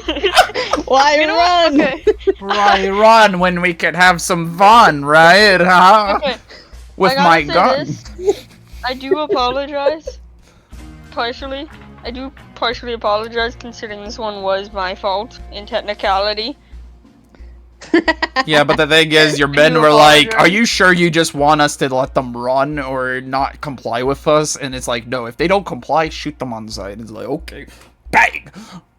As you would feel... Does that mean I can play Amanda if she well, lives? that's No the... way. No, actually, no. But you know what is going to be funny?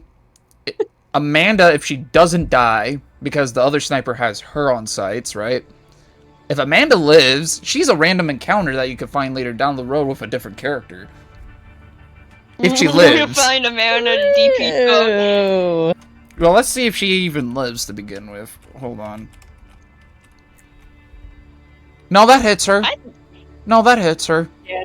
I Okay. gotta say this, She's I dead like too. being this I'm evil. sorry, This is Amanda. fun. You died with me. You like being evil. You like jazz? Being this evil. Oh my I'm god, it's the usually- same! It's the same severity rating! Fuck! But I'm usually playing super nice and happy characters. I like this. This is way too much fun. You do it very well. You do it very well. And then this is a roll of a 2d50 yet again. Plus the distance, which was 45, plus 2. So that is... Yeah, she died. She died with a less damage die, but she still died, as you both just get gunned as... She took a bullet to the head, and you kind of see it slightly before you take a bullet to the chest, and you just collapse out, bleeding and dying. Can I have them loot the bodies? Nice. You just What hear the frick over... is this map? You just hear over the radio, "Sir, they did not comply. We took them down." Loot the bodies. We can use the materials. 10-4, sir. One of them did seem like they Copy. were a mechanic Oh my of some sort, so guns. we're gonna take what we can. As you get to add into I your could bargain my skills. in your camp, you do have added to it another 50 cal sniper rifle, an Uzi, a knife, some other scraps and stuff. How do you spell and so- Uzi? UZY. Or UZI. Not Y. What the fuck is wrong with you? Uzi. I. I? I. Okay.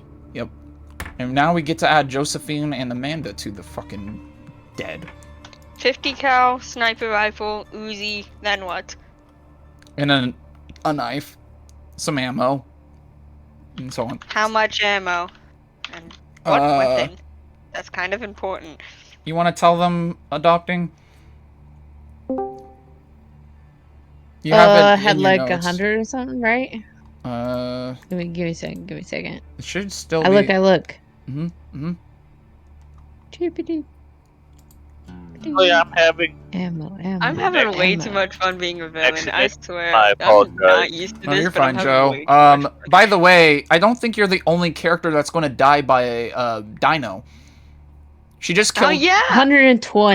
Not, Yeah, no. I'm not dying today. I am not gonna die. My character's not gonna I die. just Well- started adopting. Oh, Well, just know that Josaphine died. yes, I know. I'm aware. I was here the whole time. Oh, well, you My also next should know that character will Amanda be also named died. John. So basically, I would say that even though your character's the longest living, I could now take away Baka's title and give it to Dino as the person who killed the most player characters. I'm king of the hill now. King of the lab. No. No one got that reference. I got it. I just wish I Wait, you didn't. did? Iron I You did? Most I got Oh, Dino. I got that reference. freaking love bones. Yes, the top I got love it that. too. I'm Yeah, marrying just- both of you. You know what? I'll accept that with open arms. Yeah, Dino, let's go. Harty, you're quiet. Everything okay? I'm typing out the death log for both Josaphine, Joe, Everhard, and Amanda Deep Throat. DP Throat. Really DP throat. hate the names of these characters. You So, have like- to add the P. DP You're Throat. welcome. Yeah. It's 2 sessions. And then they were... Actually, this should be age. Age 27. They were a mechanic. They were roommates. And then they were in for only And they were 2 enemies to sessions. lovers. They were secretly lovers. Speaking- How old was your friend Amanda? Was she around the same Epic, age? you want to fill adopting in on like the weird enemies to lovers inside joke happening? Yeah. I will 20 absolutely do that, but afterwards. 5. Absolutely. They need to know the truth. What was it again? Adopting for the age?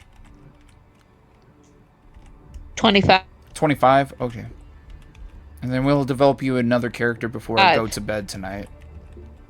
Okay? Excuse me. Kido. Okay. Joe! We're now going back to you! Kido. You and Dino before Dino fully leaves. Which, hopefully you don't have to leave right away, Dino, but you got your chance. Make sure you actually secure that King of the Hill title. So, Joe, what would you like to do? Okay. Joe? Hang on. You gotta make it quick, thinking. because I also know that 20 minutes probably by now passed. Let's see. So, you do notice that things are taking a little too long, as if you want to think the way you're wanting to think, I need you to roll me a perception check, actually. Harty, quick note, Okay. I've got 10 more minutes. 10 more minutes? Okay. Rolling Just perception. Gotcha. Or I can hold them off for slightly bit and then just say I'm 15. running late for traffic. Gotcha. No worries. 15 perception. 15 perception, you said? Yes.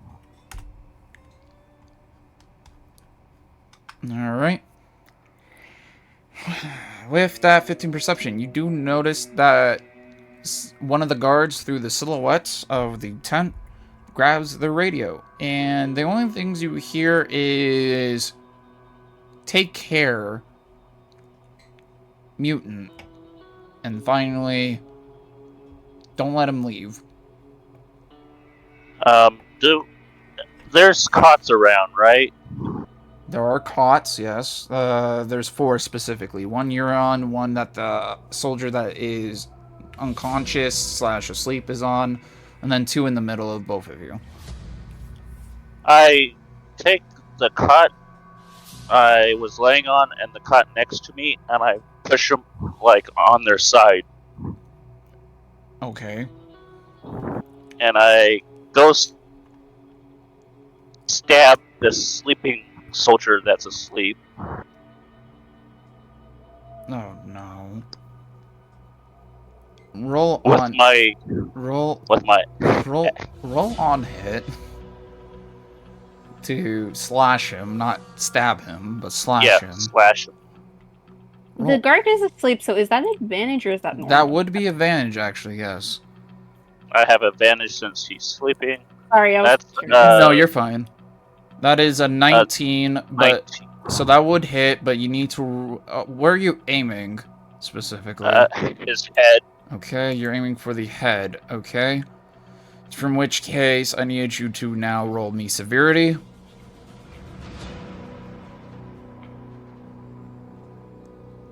Was that on hit plus anything? It was plus your strength modifier. It says +4 for on hit. Does it? Hold on, let me look at your character sheet. I have your character sheet now pulled over to the thing. And then it has severity +3, or severity +4 if I'm using 2 hands or just 1 hand. Killmonger Axe, yeah. Oh, wait, yeah. Killmonger Axe is one-handed, 1d10 for the damage. The severity is +3, and then multiple of 4, multiple of... and then plus... Are you using one hand or 2 hand, actually? I'm doing both hands. So the on hit was just 1d20 +4. Okay, so yeah, you still succeed in the hit. Doesn't matter on that. So you need to do a 1d20 +4 for severity for the two-handed. I don't know why it says headed. Two-handed. Oh, kitty. Roll that.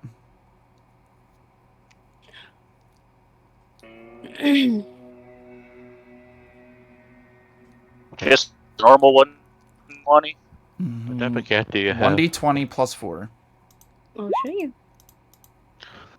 That's a 14. 14 severity of multiple of 8, which would be... You get 1 die.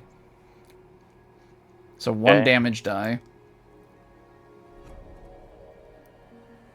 Which what then is it's a 1d12 plus strength.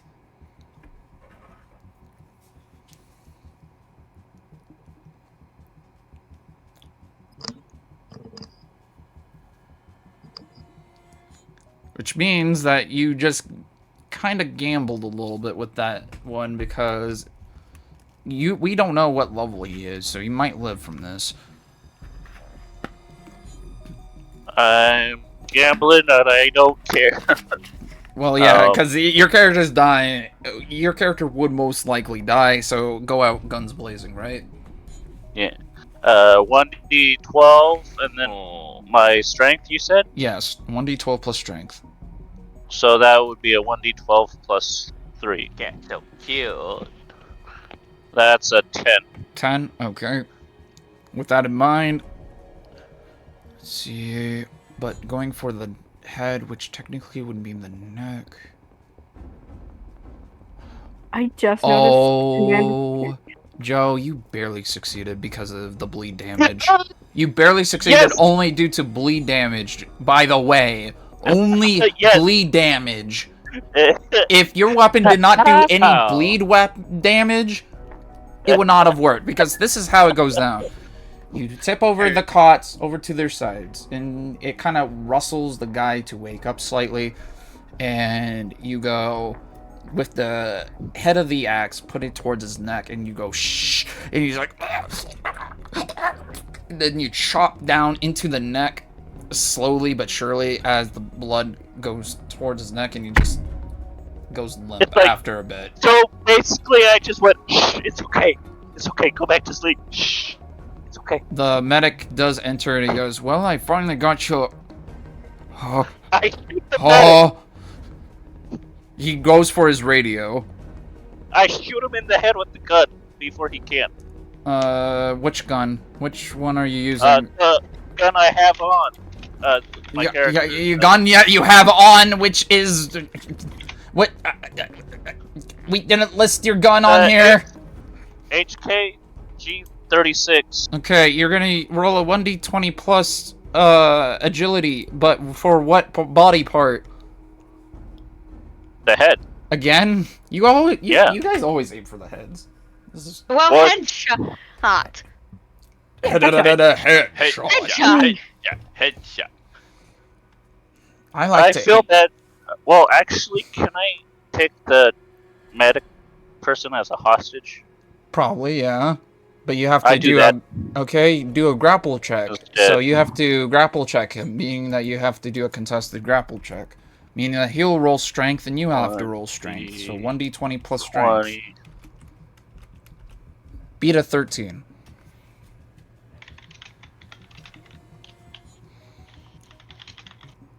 I'm trying to make this as quick as possible, knowing what's going on. 19. Dino. Yeah? You get 2 radio calls in where one radio goes off and he goes, "Sir, we have a..." And then just goes dead static. And then the other one goes, "Sir, we're approaching into the medic tent." And be careful. I'm going there too. They hang up as they go in, and they see you, Joe, with your HK 36 at the head. I have an axe up against his neck, and I have the gun pointing at them. Okay, and the medic is struggling as he's in this lock, and they go, "Put the gun down, you fucking psycho! Drop the medic!" I am gonna leave here with a mechanical foot, and you're not gonna stop me. You're going to leave here dead. Drop the medic. How long is it going to take me to get there? It's going to take you a bit. I'll let you know scene-wise, because I wish I could get a map for this tent, but sadly I do not. Okay, that's fine.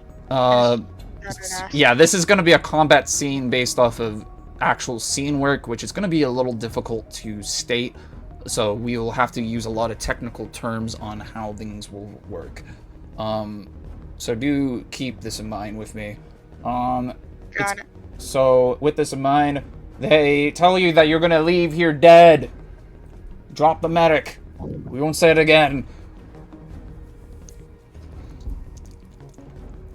I am not leaving here dead, and you drop your weapons. I'm not leaving here dead. You drop your weapons. Uno reverse card. The medic just Reverse. goes. The medic just goes. I knew this day was going to happen. And from there, you get radioed in as you make your way halfway to the tent. As they go, sir, I have a clean shot on a silhouette in the tent. I cannot identify if it's the medic or if it's the hostage taker. Do I make the clear shot or no? Don't make the shot until you know who you're shooting at. 10-4. We'll be on standby. I don't actually know what to say to 10-4, so I just say copy. I back up with the medic towards the back of the tent. You do. And I flip it, and I use my one. Well, actually, I was going to flip the other 2 cots, but I don't think I should do that. Well, the thing is, you can't flip any more cots because, you know, your hands are full. So you will have to let go of the hostage and then brace for impact. Brace for impact, lads. We're going down. We're going in. Are we yelling timber? Timber. Can we yell timber? I asked the doctor if he has my mechanical foot. What do you think? I had nothing prepared. I had only results. Sorry, but it's funny that your only goal is that foot. I wanted my foot, I wanted your truck, I wanted everything. But now I have to only cut it down to the main priority. Give me foot. Give me foot or give me death. Dang, I didn't realize you liked feet that much.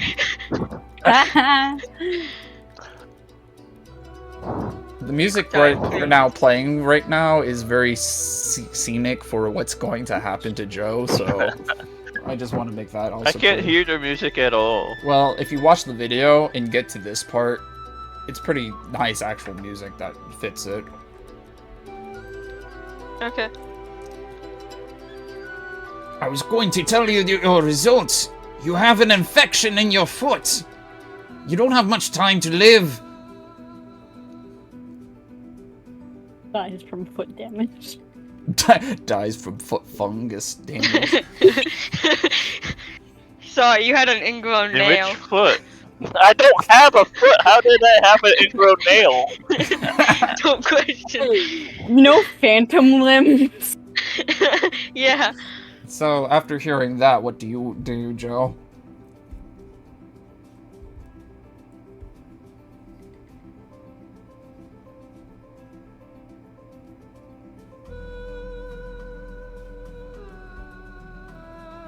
Joe? Joe. I put the doctor right in front of my body, so head to feet, right in front of me, and I start blasting them with the gun. So you shoot the doctor first, or who are you shooting first? I shoot the soldiers, keeping the doctor as a meat shield. Okay, you move him first, but I will state, when you do this, you do let go of the doctor, he's right in front of you, and most importantly, you unwield your axe to move the gun first into the equipped formation before beginning the procedure. Because I had the gun in one hand and the axe in a different hand. But I'm trying to let you know, because you're repositioning yourself, because you don't have the doctor grappled, right? I do have him grappled. But if you're using him as a shield, you'll need to let go of something. Because the thing is, the rifle's going to be 2 hands to use, or else you're shooting with disadvantage. And if you're using him as a meat shield, you will have to let go of him completely to put away the axe and then start shooting. Because I don't think you want to shoot with disadvantage, do you not? I'm trying to help you here. I'm not trying to screw you on this, unless if you want the position that you're in. What is the ground made out of? Is it like earth? More specifically, like a sandy earth. So like dirt. Sandy dirt? Yeah, it's like sand covering like earth. Yeah. With my stub leg, I move a whole bunch of dirt up in their faces. I guess. So this is how I'm imagining it, right? So you have the doctor still grappled, and you still have both your weapons, one positioned on the shoulder of the doctor, because that makes most sense for at least the gun situation, and then for the axe, you have it around his throat, and you're just gonna kick up dirt. I kick up the dirt. Well, the thing is, I'm gonna kick up the dirt, use the axe to open the tent behind me, and then leave. Do note that if you use the axe onto the tent, you will ungrapple the doctor to make an escape, okay? Is that alright? That's fine. And then, other than that, you'll need to do an agility check to kick up the dirt. So that will leave you at disadvantage because it's the agility check. Does that also make sense? Yeah. Okay, so roll me an agility check at disadvantage. So is it 2d20? 2d20s, take the lowest. Man, one of my favorites are going to die now. It was an honor playing with you, David Anderson. Wow. 7 plus 2. Okay, 7 plus 2, that is a 9. You kick up a little bit of dirt, but knowing that you don't really want to get shot, you push the doctor as well to the side as you take the axe, plunge it into the tent, cutting it down twain, and you make a break for it. You're making things. And could I roll stealth to get through the area without being seen? So that will be towards your next turn. We're gonna go over to Dino. Dino, you just made it to the tent as you see all this happen, as you kind of like go in, ask what's going on, but before you can finish, you see the doctor get pushed, and then he makes his escape through damaging your tent as he's making his way towards the walls of the encampment. He makes his what? Sorry. He's making his way out of the encampment, basically. He's escaping. He cut through the tent and he's running. So I've got a gun. You have a gun. You also have a sniper that has sights on him now officially. So I'm gonna use, and I also have sharpshooter as one of my feats. Oh no! You're keep doing Joe, this. you're getting executed by the general himself. I'm going to straight up shoot straight up right at his chest. Oh, upper body. Okay, Joe, what's your upper body AC? Chest is a 10. Okay. You have to beat a 10 with your sharpshooter skill. It says 10 or higher. I can keep re-rolling 10 or higher. No! Oh! If I am shooting a gun, I can keep re-rolling till I get higher than a 10. Could I also use agility to dodge them? Oh, okay. So the thing is, Joe, for this gun specifically, at least, because I don't think you have a very. What's your gun? Knowing your gun, I think it's PPK Walters. That's right. So the damage type for the PPK Walters should also be on there, right? Yeah. So the severity rate's a +4 of a multiple of 5, and for each severity rate, it adds only a 1d8 plus agility, meaning that you can actually survive this. Possibly. I just want to knock you down, at least. Right. She wants to injure you a bit, so that way you don't make it. So I would say, without rolling on hit, because knowing that Joe's severity rate is 10, just roll this. Oh, go ahead, Joe. So I didn't want to do any of this, but you're sort of forcing my hand by trying to kill me. Right. Do note that you don't have to roll on hit because it would technically already hit him then, right? Mm-hmm. So, I would say go ahead and roll severity rate. How do I roll severity again? 1d20, and then add the plus modifier, and then we'll go off of the multiples of for it. So it's a +4 multiple of 5. Okay, so that only does 2d8 plus your agility. Your agility should be a +3, so it will be 2d8 plus 6. So roll 2d8 plus 6. Okay. 2d8. Fuck. That is a 6 plus 6, that's 12 damage. So, Joe, you take 12 damage, piercing. Hang on a moment. Just wanna knock him down. Right. Well, it's gonna be a little hard. I'll kill him after. Oh, wow. I'm joking. Maybe. I can't tell yet. I know. You I said can't tell yet. I'm sorry. You said -12? Minus 12. I'm at 64 HP points. 64. You feel the bullet go into you, but doesn't really pierce any vital organs, as you kind of get a bit of an adrenaline rush of knowing that you just are now under siege. I'm being shot at! How many times can I shoot him?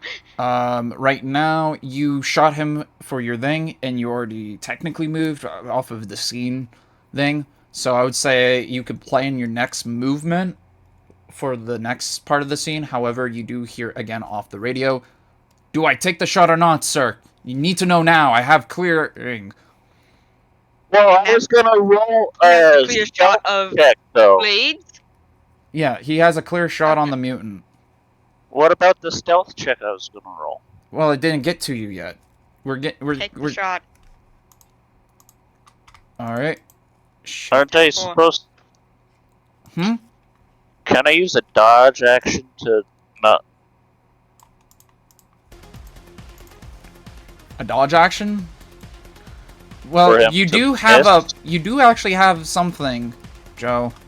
Look at your character sheet very carefully, because I know you have something to help you in this situation.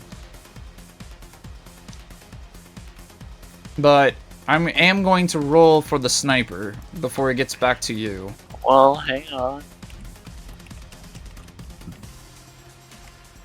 I should have used it earlier, but I'm using. Well, you probably would use it now because I used Rippling Tide against him. Well, hold on. 1d20 plus distance. I would say an additional 30 feet. So it would just be the 13. Hold on. Bless myself. Oh my god. That is only one. Okay. Oh, does the weapon, like the gun I have a scope on it, or no? Okay, Joe. Your gun should have a scope on it, yes. However, you will take 75 damage. However, you did say Rippling Tide, correct? Yes. So, I need you to now follow up with the Rippling Tide, which means that you will need to add you need to roll a 1d20 plus 4. Well, it's agility. Yeah, it's agility. It's agility and endurance. So 1d20 plus 4. Okay. Yeah, I'll roll that. But you get to roll that at advantage. So plus. So it's 2 rolls. 2 rolls of that. So 2 rolls of 1d20 plus 4. Take the highest. I'll do a 2d20 plus 4 and take the higher one. Well, don't do the plus 4 if you're doing 2d20. Okay? Just do the 2d20 if you're doing 2d20. There you go. Wait! That's not a very good roll. No, it's not, plus because it's 4. not higher than 10, which means that you won't take half the damage. Can I re-roll that? I would say roll them separately, like I said before. Okay. And then I'll take that, but I'm not going to be merciful for any other things that be re-rolled.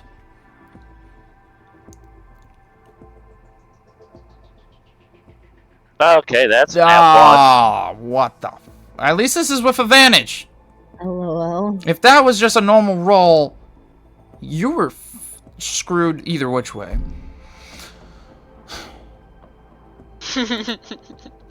I just saw that you break your teeth. I think you should just take the 4. No, I'm taking that 7 because that means 7 plus 4 is 11, which means that you succeed. Okay.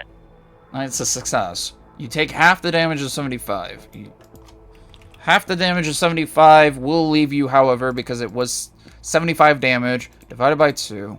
It will be 38 damage instead of 75. Are you downed? No. You're still moving. Okay. You are able to now continue. Hang on. Oh, what? What? Mine is... What? You said 38? Yes. Or 35? 38. I'm still going. Now, Joe, keep in mind that when your character observes his situation right now, it seems as though everyone would know of where his situation is. If you try to roll anything to disappear, it's not going to work because you're now in the open area after noticing that you had to use a lot of your muscles to not allow a bullet to fully kill you as you were in the bloodied state. What are you doing before anything else severe happens to you?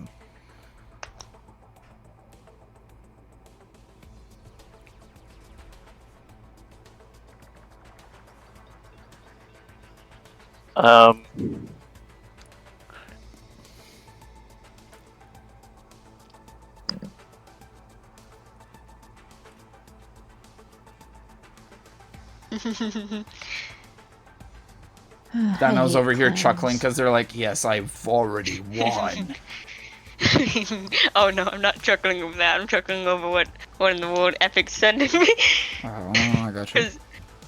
I got another one for you. Okay, I don't know if this is gonna work, but there's still, like, sand and stuff around me, right? There's sand and dirt. As I'm going, I throw up as much sand and dirt as I can, and I use the muscular build ability and jump away. No shot.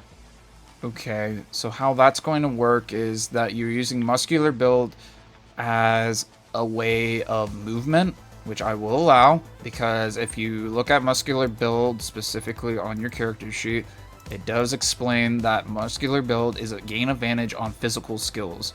Like running, jumping, etc. Which means that with jumping, you could jump at least a good distance.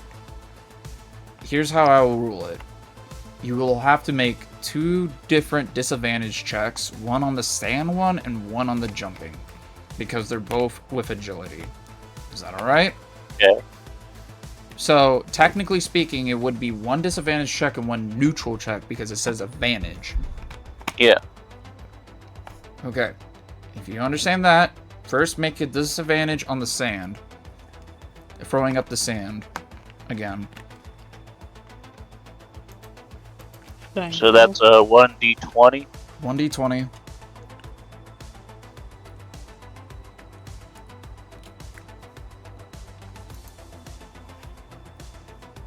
And then agility. And then agility. 16, but then roll again.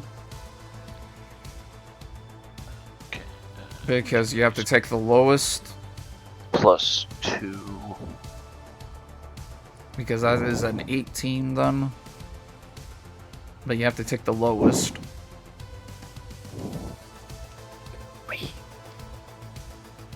So 9 plus 2 is an 11. You kick up a little bit more than usual, as when you do pick up the sand, it's more with your jump, in which I need you to go ahead and roll me for your jump real quick. So what's that gonna be? I need you to just make another agility check, but this one's flat instead of disadvantage because you're canceling it out with the advantage on physical skill. So... That will be 12. Oh my god. So it only leaves up to Dino actually being able to kill you in this turn, or else you escape. Because as long as your character sticks to the walls and not move out, right? And then moves into a position where you're not going to get shot, I'm just going to deem it as your character just wanders the walls until he finds somewhere to just disappear from sniper shot. So the sniper is still trying to hit him. Right, but he jumped away, so now he's closer to the walls, and the other people haven't gotten there yet, because the only guards that you have are in sniper positions.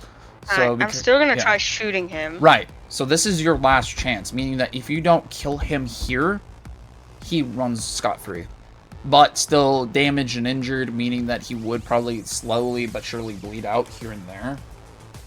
So you have to kill him here, or he runs. So do you want a quick death or a painful death? That is... I forgot That's for severity, because I still have... No, that is the severity. That is a 13... Wait, Harty, Joe? I forgot to say I use a syringe to heal. Well, you can't do that right now. You have to do it when you get to safety. After, okay. Yeah.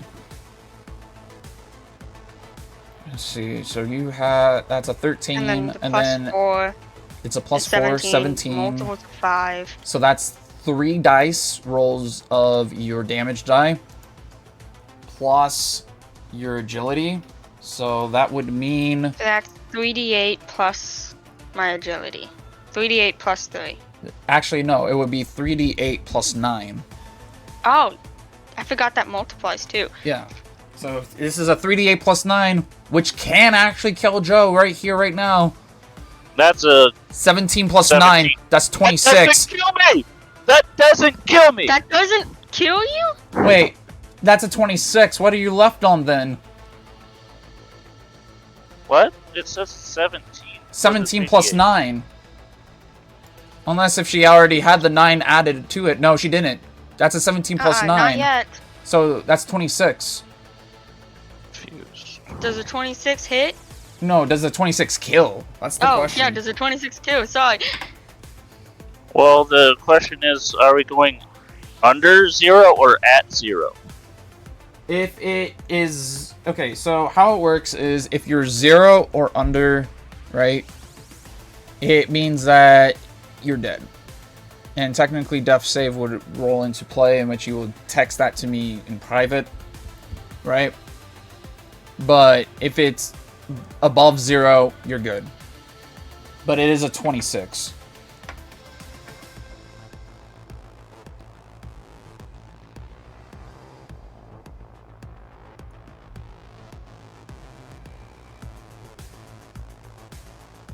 Joe?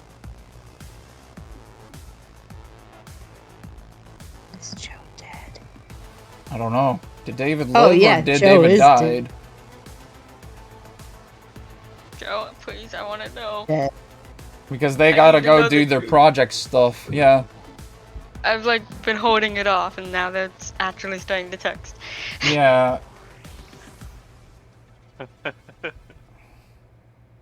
Horizon. Oh fuck, I'm dead. Joe. Joe. Well, at least you hold the title of longest living. True. Bud? True. Buddy? Yeah. Is your character dead? Buddy? Please? Joe. I need to know. I'm sorry if I did. Next time on Dragon Ball Z! No, you can't do this! I think that means he's dead. Oh my god, he went down. Yeah, okay. While he rolls for his death saves thing, we actually will make sure if he actually dies or not. Okay, do private rolls to me, and then I'll tell you if you succeed or not. I don't know how to do that. Okay, you just roll base. You do base 20 die rolls, right? You need 3 successes. If you hit 3 successes, you still breathe and live. If you don't, you die. Now, with that in mind, a nat 20 is 2 successes and a nat 1 is 2 fails. Okay, but I don't know how to do that for you without everyone else seeing it. I'll trust you to do your personal dice if you so wish, or do a dice roller that is on the side. Either which way, I would trust you to do that. Nobody look at Roll20. Okay. You want me to roll an actual 1d20 yes. physically, and then until you either send it to you? Yeah, and send me the result, and then I'll tell you if you succeed. You need 3 successes or 3 failures. If you succeed 3 times, you live. If you fail 3 times, but is it anything over 10 or 15? I cannot say that. I cannot say that. That's the sad part. You just have to send me the results, and I'll text you what it is. So you should, nat 20 is 2 saves, and nat 1 is 2 fails. Right. Right now, he's in a position where the bullet penetrated him. Well, the 3 bullets penetrated him as he was shot, but his body hasn't collapsed dead yet, or if his body is still going to constantly move after that. He's wreathing on the floor in pain. So basically, it's in slow motion of if God is choosing him to die or live in this situation. In that sense. If he lives, I just rolled all 3 of them real quick. I'm gonna send it through you personally through Discord. Okay.